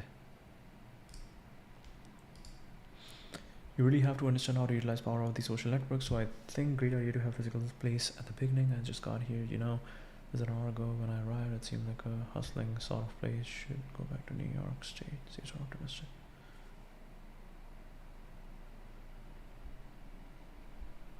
Wait, what was happening in this one? I feel like I was watching the podcast maybe. Yes. Yes, I'm watching the podcast. So by doing this, I am guessing it doesn't have the context of my screen. Architected markdown structure for live stream transcript organization. Let me build this out properly. Comprehensive analysis document with essay insights and action items for the live stream. I am guessing that will do much better if it had access to the browser and the video as well. But this is a very interesting thing to build.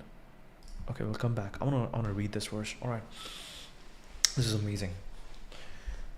Creativity. What kept them motivated was the quality of the experience they felt when they were involved with the activity. The feeling didn't come when they were relaxing. I just also have an idea, so I'll quickly act on the idea.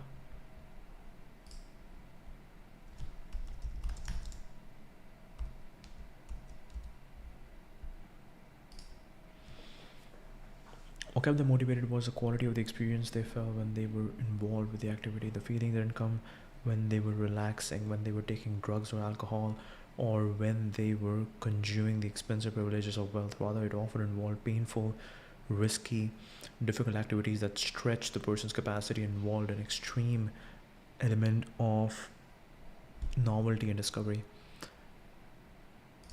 I'm also really curious, what is Claude gonna do?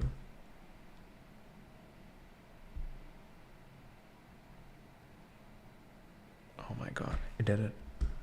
It did it. Tourism offered a solution. The genius was creating a place. Balaji's inflation, aging parallel. It created the timestamps. Okay, this is a much better method maybe. Wow. Oh my god, all action items. Oh my god, action items is amazing.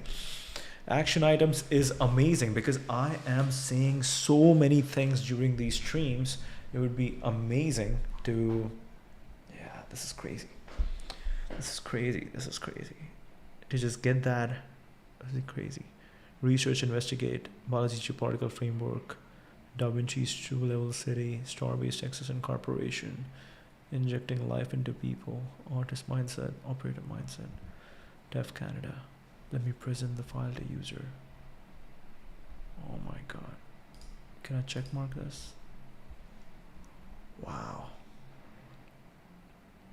Done. Let me give a concise summary. Done. 13 essay-worthy insights. Each with summary and essay angle with a working title and a copy-paste timestamp block formatted for YouTube descriptions. The strongest ones for your channel's philosophy meets tech angle are probably the director as AI orchestrator, creation from overflow, arrival fallacy, Cancun as a startup. 30 action items organized by category. People to DM, the voice journal app guy, Matthew, Fishers, walkie-talkie, Dan Romero follow-up. Tools to try, P for WisprFlow, Nanar, Nanar vibe coding. Oh, I totally forgot about that. Zcash wallet, content to study, Joe Akbar rewatch, wow, FDR, deep dive, Obsidian, local first philosophy, and research threads to pull, ADVC philosophy model, Praxis Atlas California, sovereign debt machines, Singapore passport process. That was time sensitive. Wow. Livestream breakdown, insights and action items.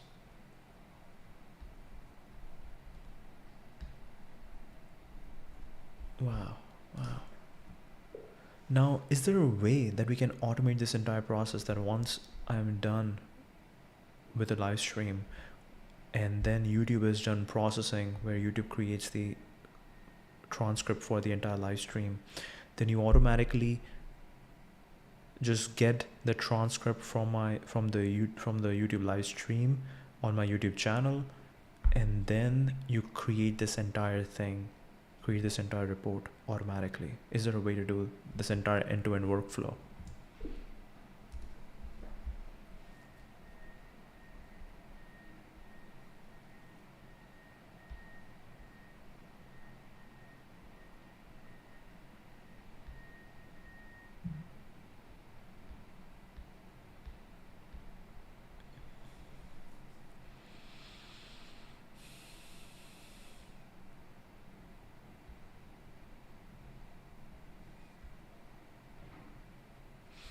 Oh yeah, I did say that. Try live streaming from Analog Coffee tomorrow with a cobblestone 1 5 minute away.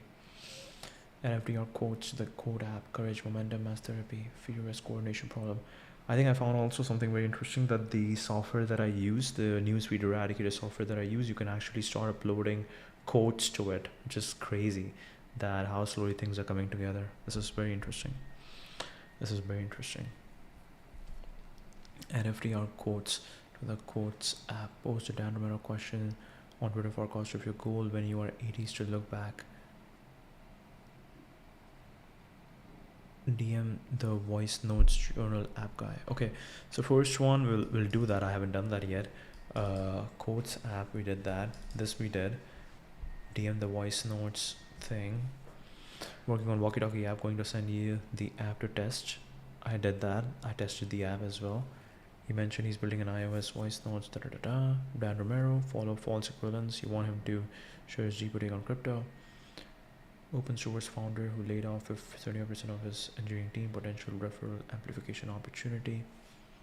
Interesting. That was Tailwind. Start paying for WisprFlow. You hit the 2,000 word limit. Good enough to pay for. Check out the new Zcash wallet. Okay. Nanar's vibe coding crypto mini apps. They launched the ability to vibe code a crypto mini app. Okay, it's cool that they actually process it. That, hey, I'm talking about Nanar. Tesla FSC supervised, multiple clips review, note the cap mode for scenic drives. Obsidian Cloud Code local first workflow, the thread about markdown files becoming the star of the show, not the app.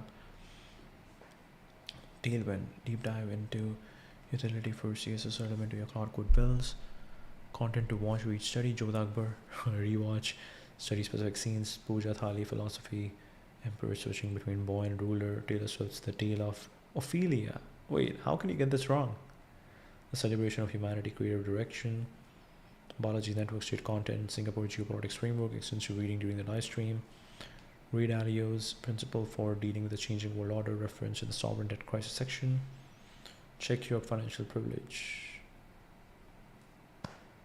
Obsidian founders file over app philosophy post. Apps are temporary, plain text. Files are permanent. The Cancun origins story. FDR codes deep dive. Oh, what just happened?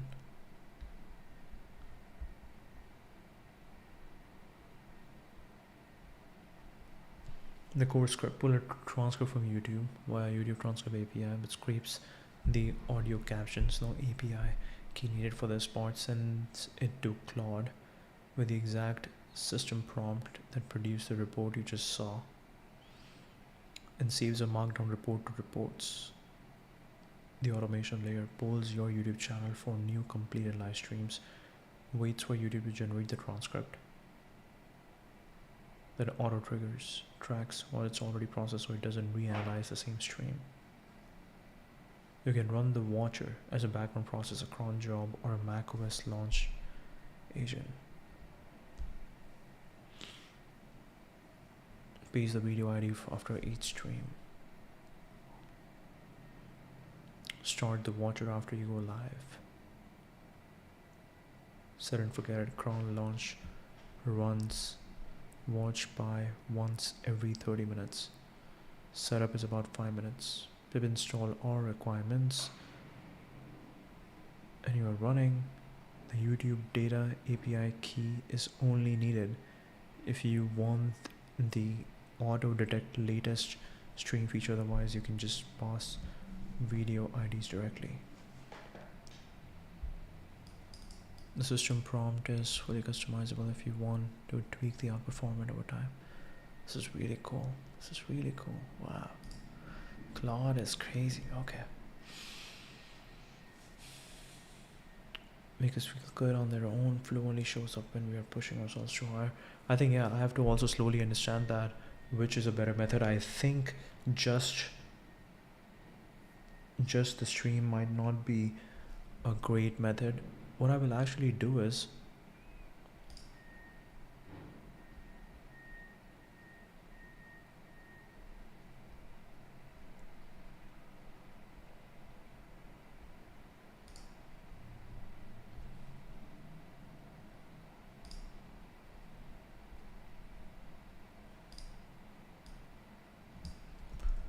I'll actually launch this on Google Chrome, and we'll see if that is better.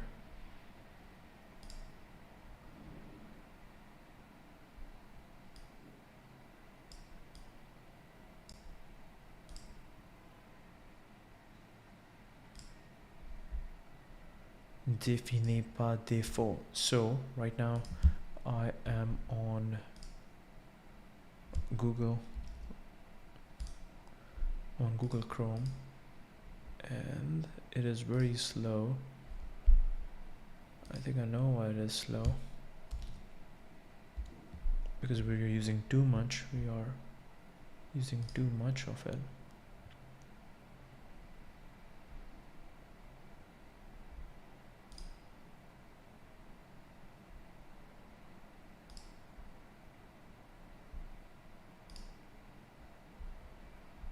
And now what we're gonna do is we're gonna go to day 16.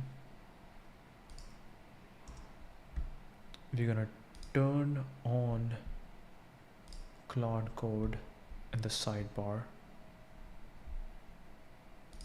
We're gonna turn on transcripts. Go beyond the browser with cowork.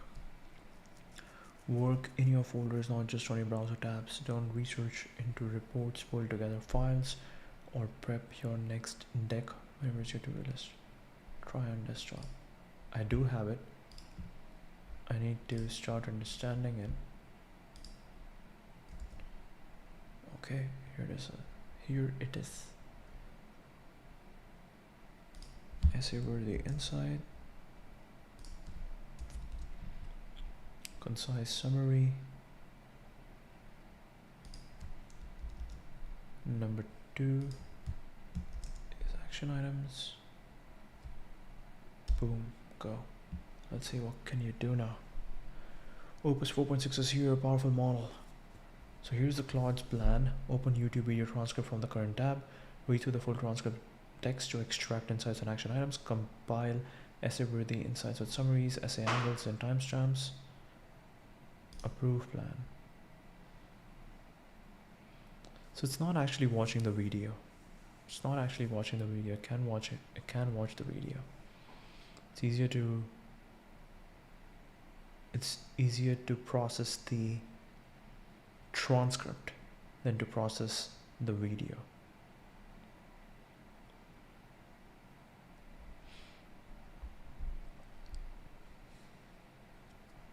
Okay, we have another thing running. We'll keep this running. Now a lot of work is happening on our computer, so things are gonna get a little bit slower. Hopefully things run. Hopefully things keep running. Okay, I love this one. This is amazing. Okay, but we have to go ahead. Okay, it leads to growth. It is an escape forward from current reality where stimulants like drugs lead backward. The democratization, and this wasn't genetic destiny. Kotler cites researcher Benjamin Bloom's finding that we were looking for exceptional kids, but what we found were exceptional conditions. This democratized expertise provided the right environment and the proper encouragement. Everyone had a shot at perfection. There were no chosen few. We were looking for exceptional kids, but what we found were exceptional conditions. I think this is again really true. This is like SF. SF is built for this. They have exceptional conditions to allow people to prosper. Similarly, in Elie Bouchard's case, we again saw the same thing. His dad put him on a snowboard when he was just age 1, and that led to a lot of things. That moved things forward faster. Okay, so over here on Google Chrome right now, I'm seeing that it's creating a lot of, actually let me quickly share my screen. Yeah, sharing a screen has to be easier. Right now, OBS right now makes me do some crazy stuff. Okay, Google Chrome. All right, here it is. So as you can see, it is creating a bunch of JavaScript tools. 1, 2, 3. Okay, we're going back now. Encoding overloaded, consider turning down video settings or using. It said me something. I don't know what it said.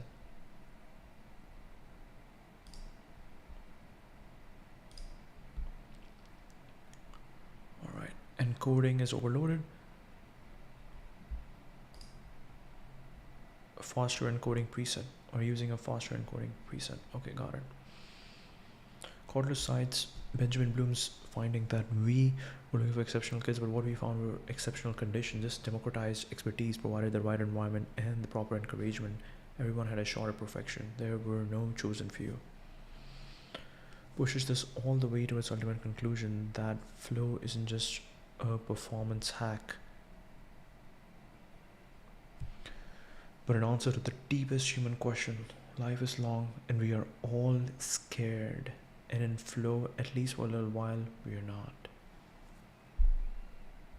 Wow. Life is long and we are all scared. And in flow, at least for a little while, we are not. And elsewhere, flow appears to be the... I also absolutely love how Claude has serif font. It just makes such a massive difference. Just a performance hack, but an answer to the deepest human question. Life is long and we are all scared, and in flow, at least for a little while, we are not. And elsewhere, flow appears to be the only practical answer to the question, what is the meaning of life? There are moments that stand out from the chaos of the everyday as shining beacons, wrote Csikszentmihalyi. In many ways, one might say that the whole effort of humankind through millennia of history has been to capture these fleeting moments of fulfillment and make them part of everyday existence.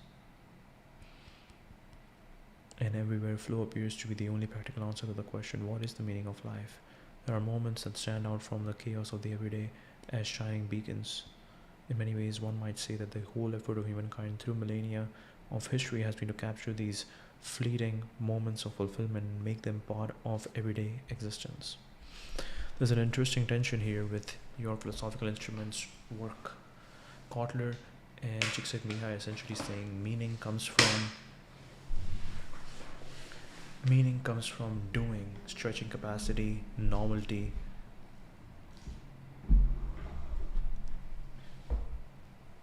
Meaning comes from doing, stretching capacity, novelty, difficulty, while a lot of the contemplative traditions you draw from suggest meaning comes from being.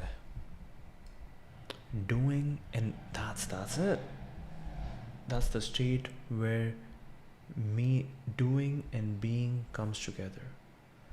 Doing and being comes together. So it's not a tension. Okay. You draw from suggests meaning comes from being, stillness, attention, non-doing. The Upanishadic perspective might say that flow is still a subtle form of attachment and attachment to experience itself. Kotler would probably argue that's a distinction without a difference at the neurological level, since deep meditation and deep flow share many of the same signatures, but philosophically the gap is significant.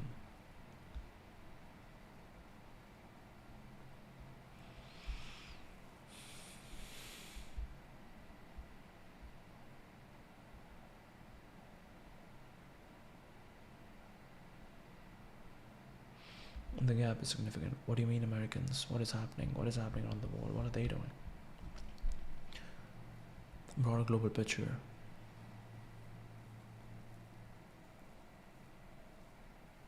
Five neurochemicals simultaneously, and each one maps directly to a class of drugs people are consuming en masse. Dopamine, engagement, pattern recognition, excitement.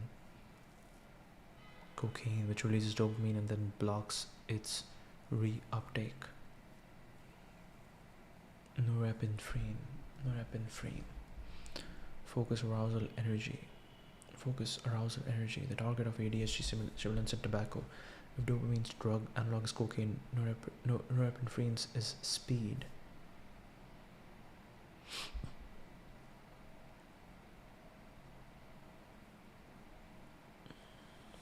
So dopamine is engagement, excitement. Norepinephrine is focus, arousal, energy. Anandamide, bliss, lateral thinking, fear reduction, and endogenous cannabinoid that similarly feels like the psychoactive effect found in marijuana. It takes its name from the Sanskrit word for bliss. Anandamide, Anand, Anand. Endorphins, pain relief, euphoria. The target of opioids like oxycodone and heroin produce endorphins 100 times more powerful than medical morphine.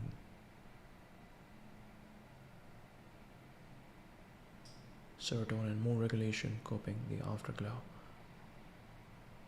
Prozac, in helping people cope with adversity, to not lose it, to keep going and try to sort everything out. Coping, the afterglow. Helping people cope with adversity, to not lose it, to keep going, try to sort everything out. Endorphins. Wow. So basically what he's saying is, basically what Stephen Kotler is saying is that instead of doing the real thing, we have built substitutes of the real thing, and now we think those substitutes are the only responses. Those substitutes are the only answers. Wow. Dopamine is engagement, excitement. Endorphins is pain relief, euphoria. Serotonin is mood regulation, coping. No single drug delivers all five, but flow does simultaneously in high concentrations. These are the five most potent feel-good reward chemicals the brain can produce, and there is no other time when the brain produces all five at once, especially in these high concentrations. The American numbers: 22% of the population has an illicit drug problem. 1 out of 10 take antidepressants. 26% of kids are on stimulants. for performance enhancement. His provocation is that each of these populations chemically targeting one piece of what flow delivers for free.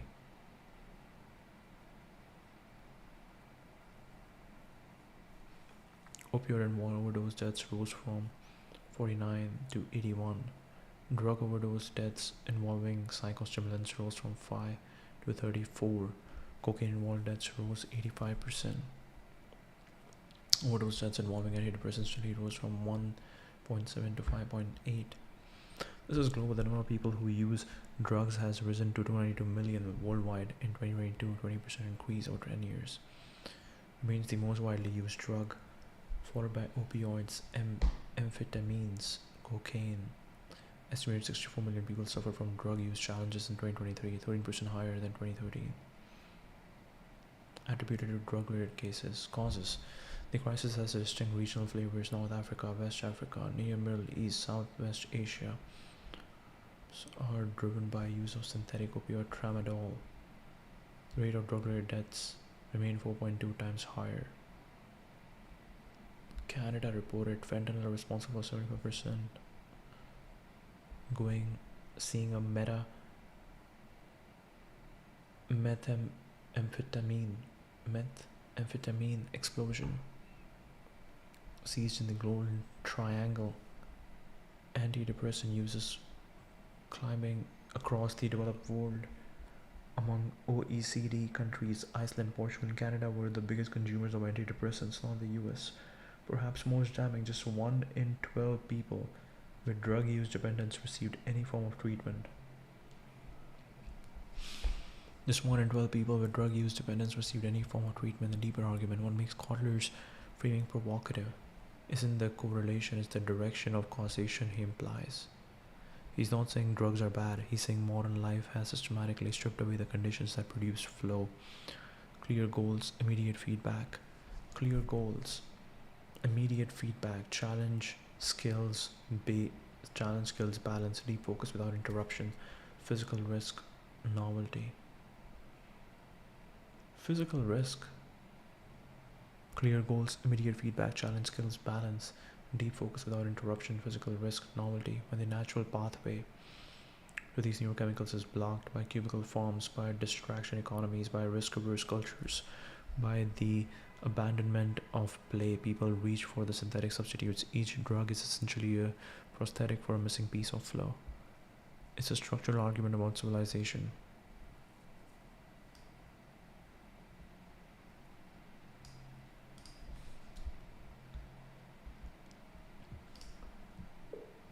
What are examples of some activities that fall into this category?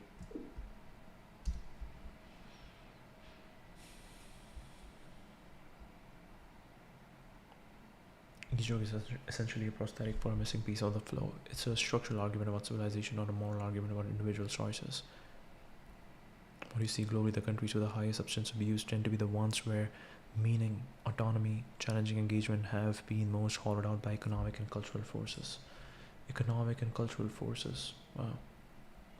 Okay, so now I'm looking at Google Chrome. Essay-worthy insights. Creation from overflow, not from need. Director as the original AI orchestrator. Cycles of openness and silos. Humanity's breathing pattern.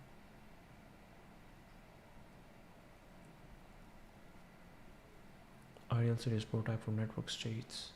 Inflation is the slow death of money. Inflation is the slow death of money. Aging is the slow death of biology. The sovereign debt crisis is the real macro backdrop.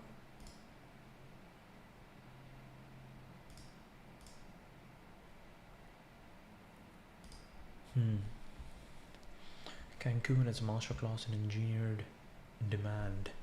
Cloud code file over app, the golden age of local apps. You got timestamps. Billionaires thinking second passports, hard assets, Andrew Wilkinson cursor setting to Notion, walking in nature at least once a week. Forecaster never sponsored events, lean operation. I need to unfollow everyone and rebuild my feed slowly. Freedom to enjoy scenic routes. Wow. Action items. Whether crypto still fascinates him or if he's shifting focus to AI opportunity cost. Wordsmithing the exact phrasing.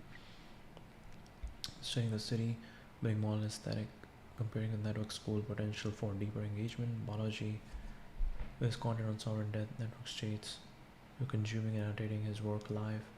Brian Johnson, you're exploring the inflation aging parallel deeply. Andrew Wilkinson, no. He's not at Cursor now. That's wrong. Unfollow everyone, Rebel. Feed slowly French language results. WisprFlow. Font for Praxis design notes. For your design work. Quotes app. Courage is not the absence of fear, but the assessment that something else is more important. Inaction breeds doubt and fear. Action breeds confidence and courage. Yeah. If I open Claude Code right now, that's gonna be really bad for my live streaming.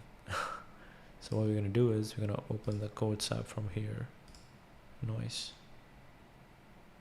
And we're gonna open this. Open sidebar. Oh, that's just a file. Okay. Give me latest version. Where is the fool thinks I am the body?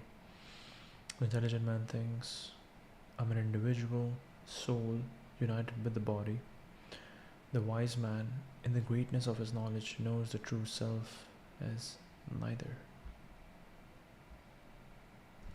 Inaction breeds doubt and fear. Action breeds confidence and courage. Words without thought are dead sounds. Thoughts without words are shadows. Shadows. Wow, okay. Emerson, nothing can bring you peace but yourself. Live stream from cafe. ChatGPT tasks visible on screen.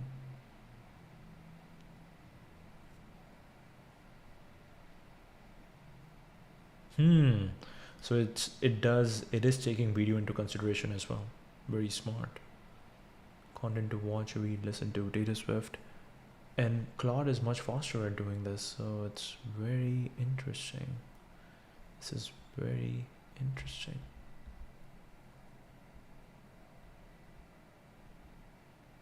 Content to watch, read, Taylor Swift. Mughal Emperor shows Walter Isaacson's new book. After America Saw Intelligence Talk, Cyberpunk content. Cyberpunk content, okay. Cyberpunk, not Fiberpunk. The Script Founders podcast episode.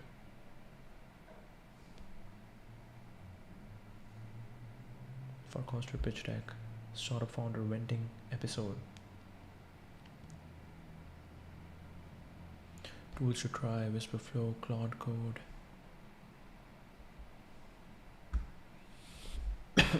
Rippling screenshot workflow, Tailwind CSS. Obsidian Zcash. Notion AI pilot. Overflow of creation content philosophy.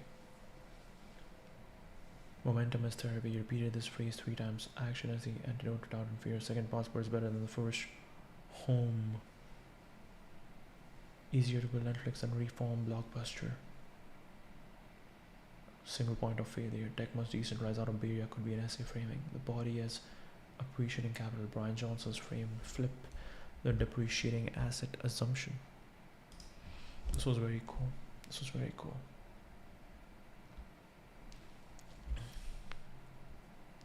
Physical craftsmanship and manual trades. Cooking from scratch.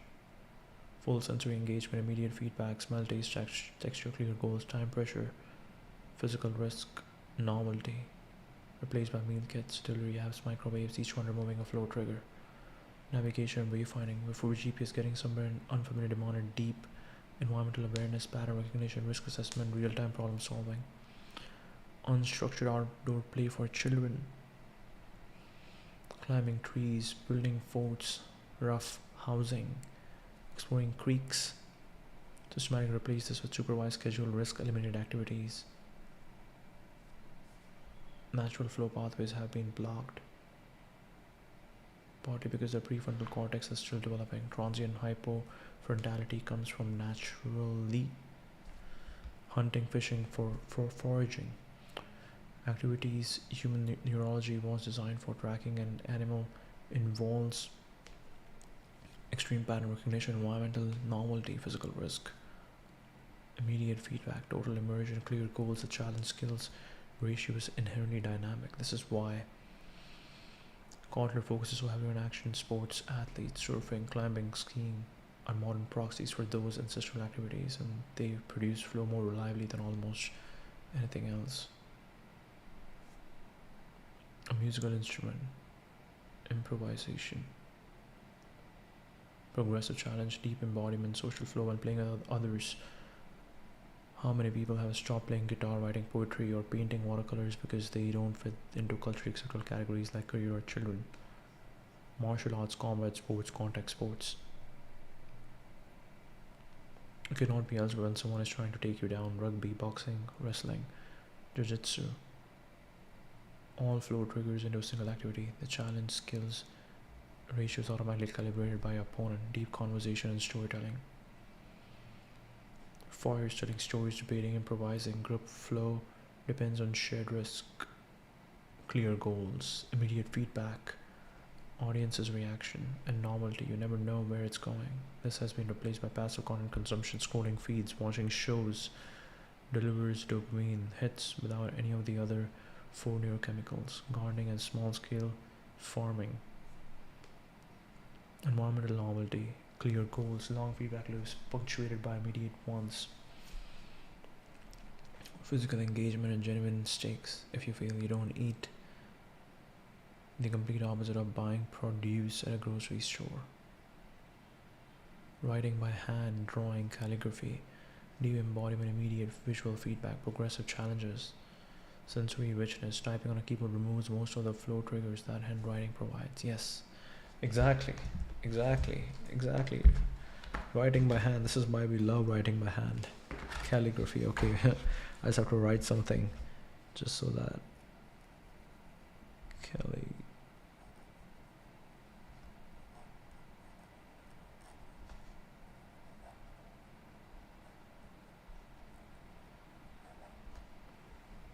Okay, really cool. What connects all of these is that they involve the body, carry real consequences, demand undivided attention, escalate difficulty. Naturally, modern life is systematically replaced each one with a convenience that removes exactly the element that trigger flow. Risk gets safety proofed away, challenge gets automated, feedback gets delayed or abstracted, focus gets fragmented by notifications, and novelty gets replaced by algorithmic repetition dressed up as variety.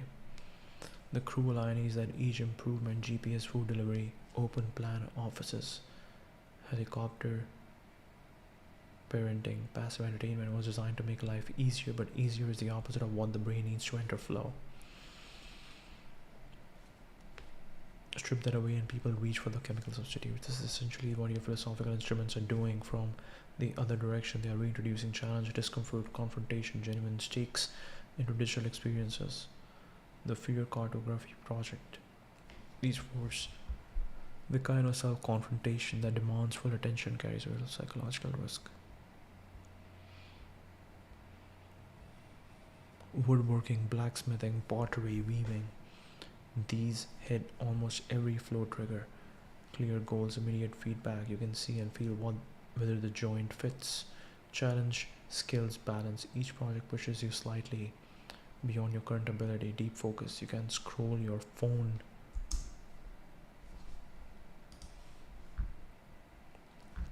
while working a lats. Physical risk. Tool can hurt you, which keeps attention locked in. Novelty. Knowledge replaces with knowledge work in open plan offices, but none of these conditions exist. Oh wow. What modern knowledge work falls into this category, or is there none?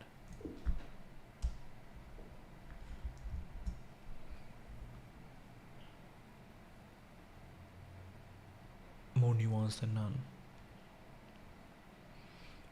Programming and software engineering, only in specific configurations are most workplaces have accidentally destroyed. Single best example, when done right, deep solo work, clear problem to solve, immediate compiler test feedback, progressive complexity, the constant micro risk of breaking things. Hack rocket ever losing track of time at 3 a.m. is so culturally persistent.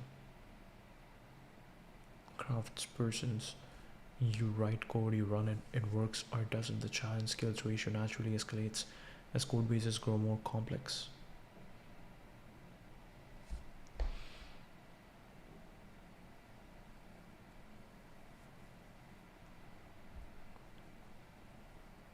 Slack interruptions, open offices, code review bottlenecks that delay feedback, ticket systems that fragment work into pieces too small to achieve the challenge skill balance.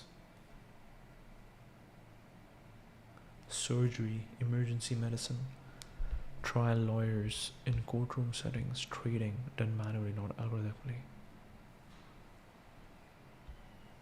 Investigative journalism, structurally identical to tracking an animal, pattern recognition, environmental novelty, social risk, progressive revelation, clear goals. The feedback isn't as immediate as coding, but the stakes are real and the challenge escalates naturally. Scientific research at the bench. The experiment itself has immediate feedback, clear goals, novelty, generally don't know the result. Progressive challenge, the grant writing, committee setting, institutional bureaucracy surrounding is pure flow poison. Graduate student years when they were actually doing the work, not administering it. Teaching in the classroom, not grading, not meetings. Improvisational style, real-time feedback on students' faces, social risk, novelty. Matching explanation to comprehension level, but modern education has buried this under standardized testing, administrative burden, learning management systems that delay and abstract feedback. Design work, writing. Essayistic exploratory writing where you don't know the conclusion when you start, the feedback is internal. Does the sentence work? The challenge skills ratio escalates naturally and there's genuine creative risk. Copywriting to a brief, filling in templates, corporate communication, these remove novelty and risk entirely. And preserves the improvisational trigger while offloading the mechanical friction. Two specific triggers that physical activities provide naturally, deep embodiment and physical risk. Knowledge work is almost entirely disembodied. You sit, you stare at a screen, your body is irrelevant. And the consequences of failure are typically delayed, abstract and social, rather than immediate and physical. You won't die if the spreadsheet is wrong. You might get fired in 6 months. But your nervous system doesn't register that the way it registers a wave about to break on your head. This is why Kotler's research focuses on extreme athletes rather than, say, management consultants. The physical risk trigger is the most potent shortcut to flow because it forces the fight or flight system to engage. Predictability, compliance, and risk reduction, which are the exact opposite of what flow requires. Every process improvement, every standardization, every safety, and every interruption by design removes a flow trigger. The better managed a company is by conventional standards, the more hostile it becomes to flow. This is why startups produce so much more flow than enterprises. The chaos, the stakes, the unclear goals, the lack of safety net are all flow triggers disguised as dysfunction. Wow. Wow. Really cool. Really cool.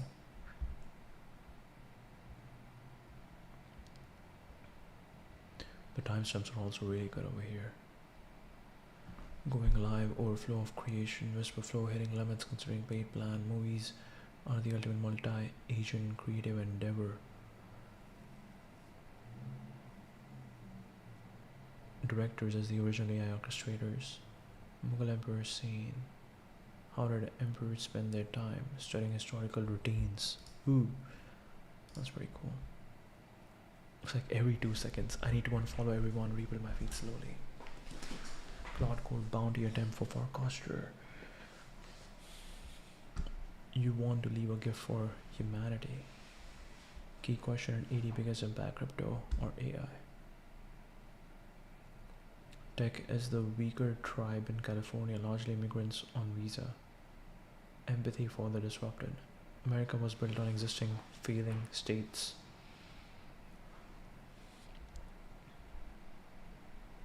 Ralph Waldo Emerson, nothing can bring you peace but yourself. A great leader takes people where they don't want to go, but ought to be. But ought to be. But ought to be.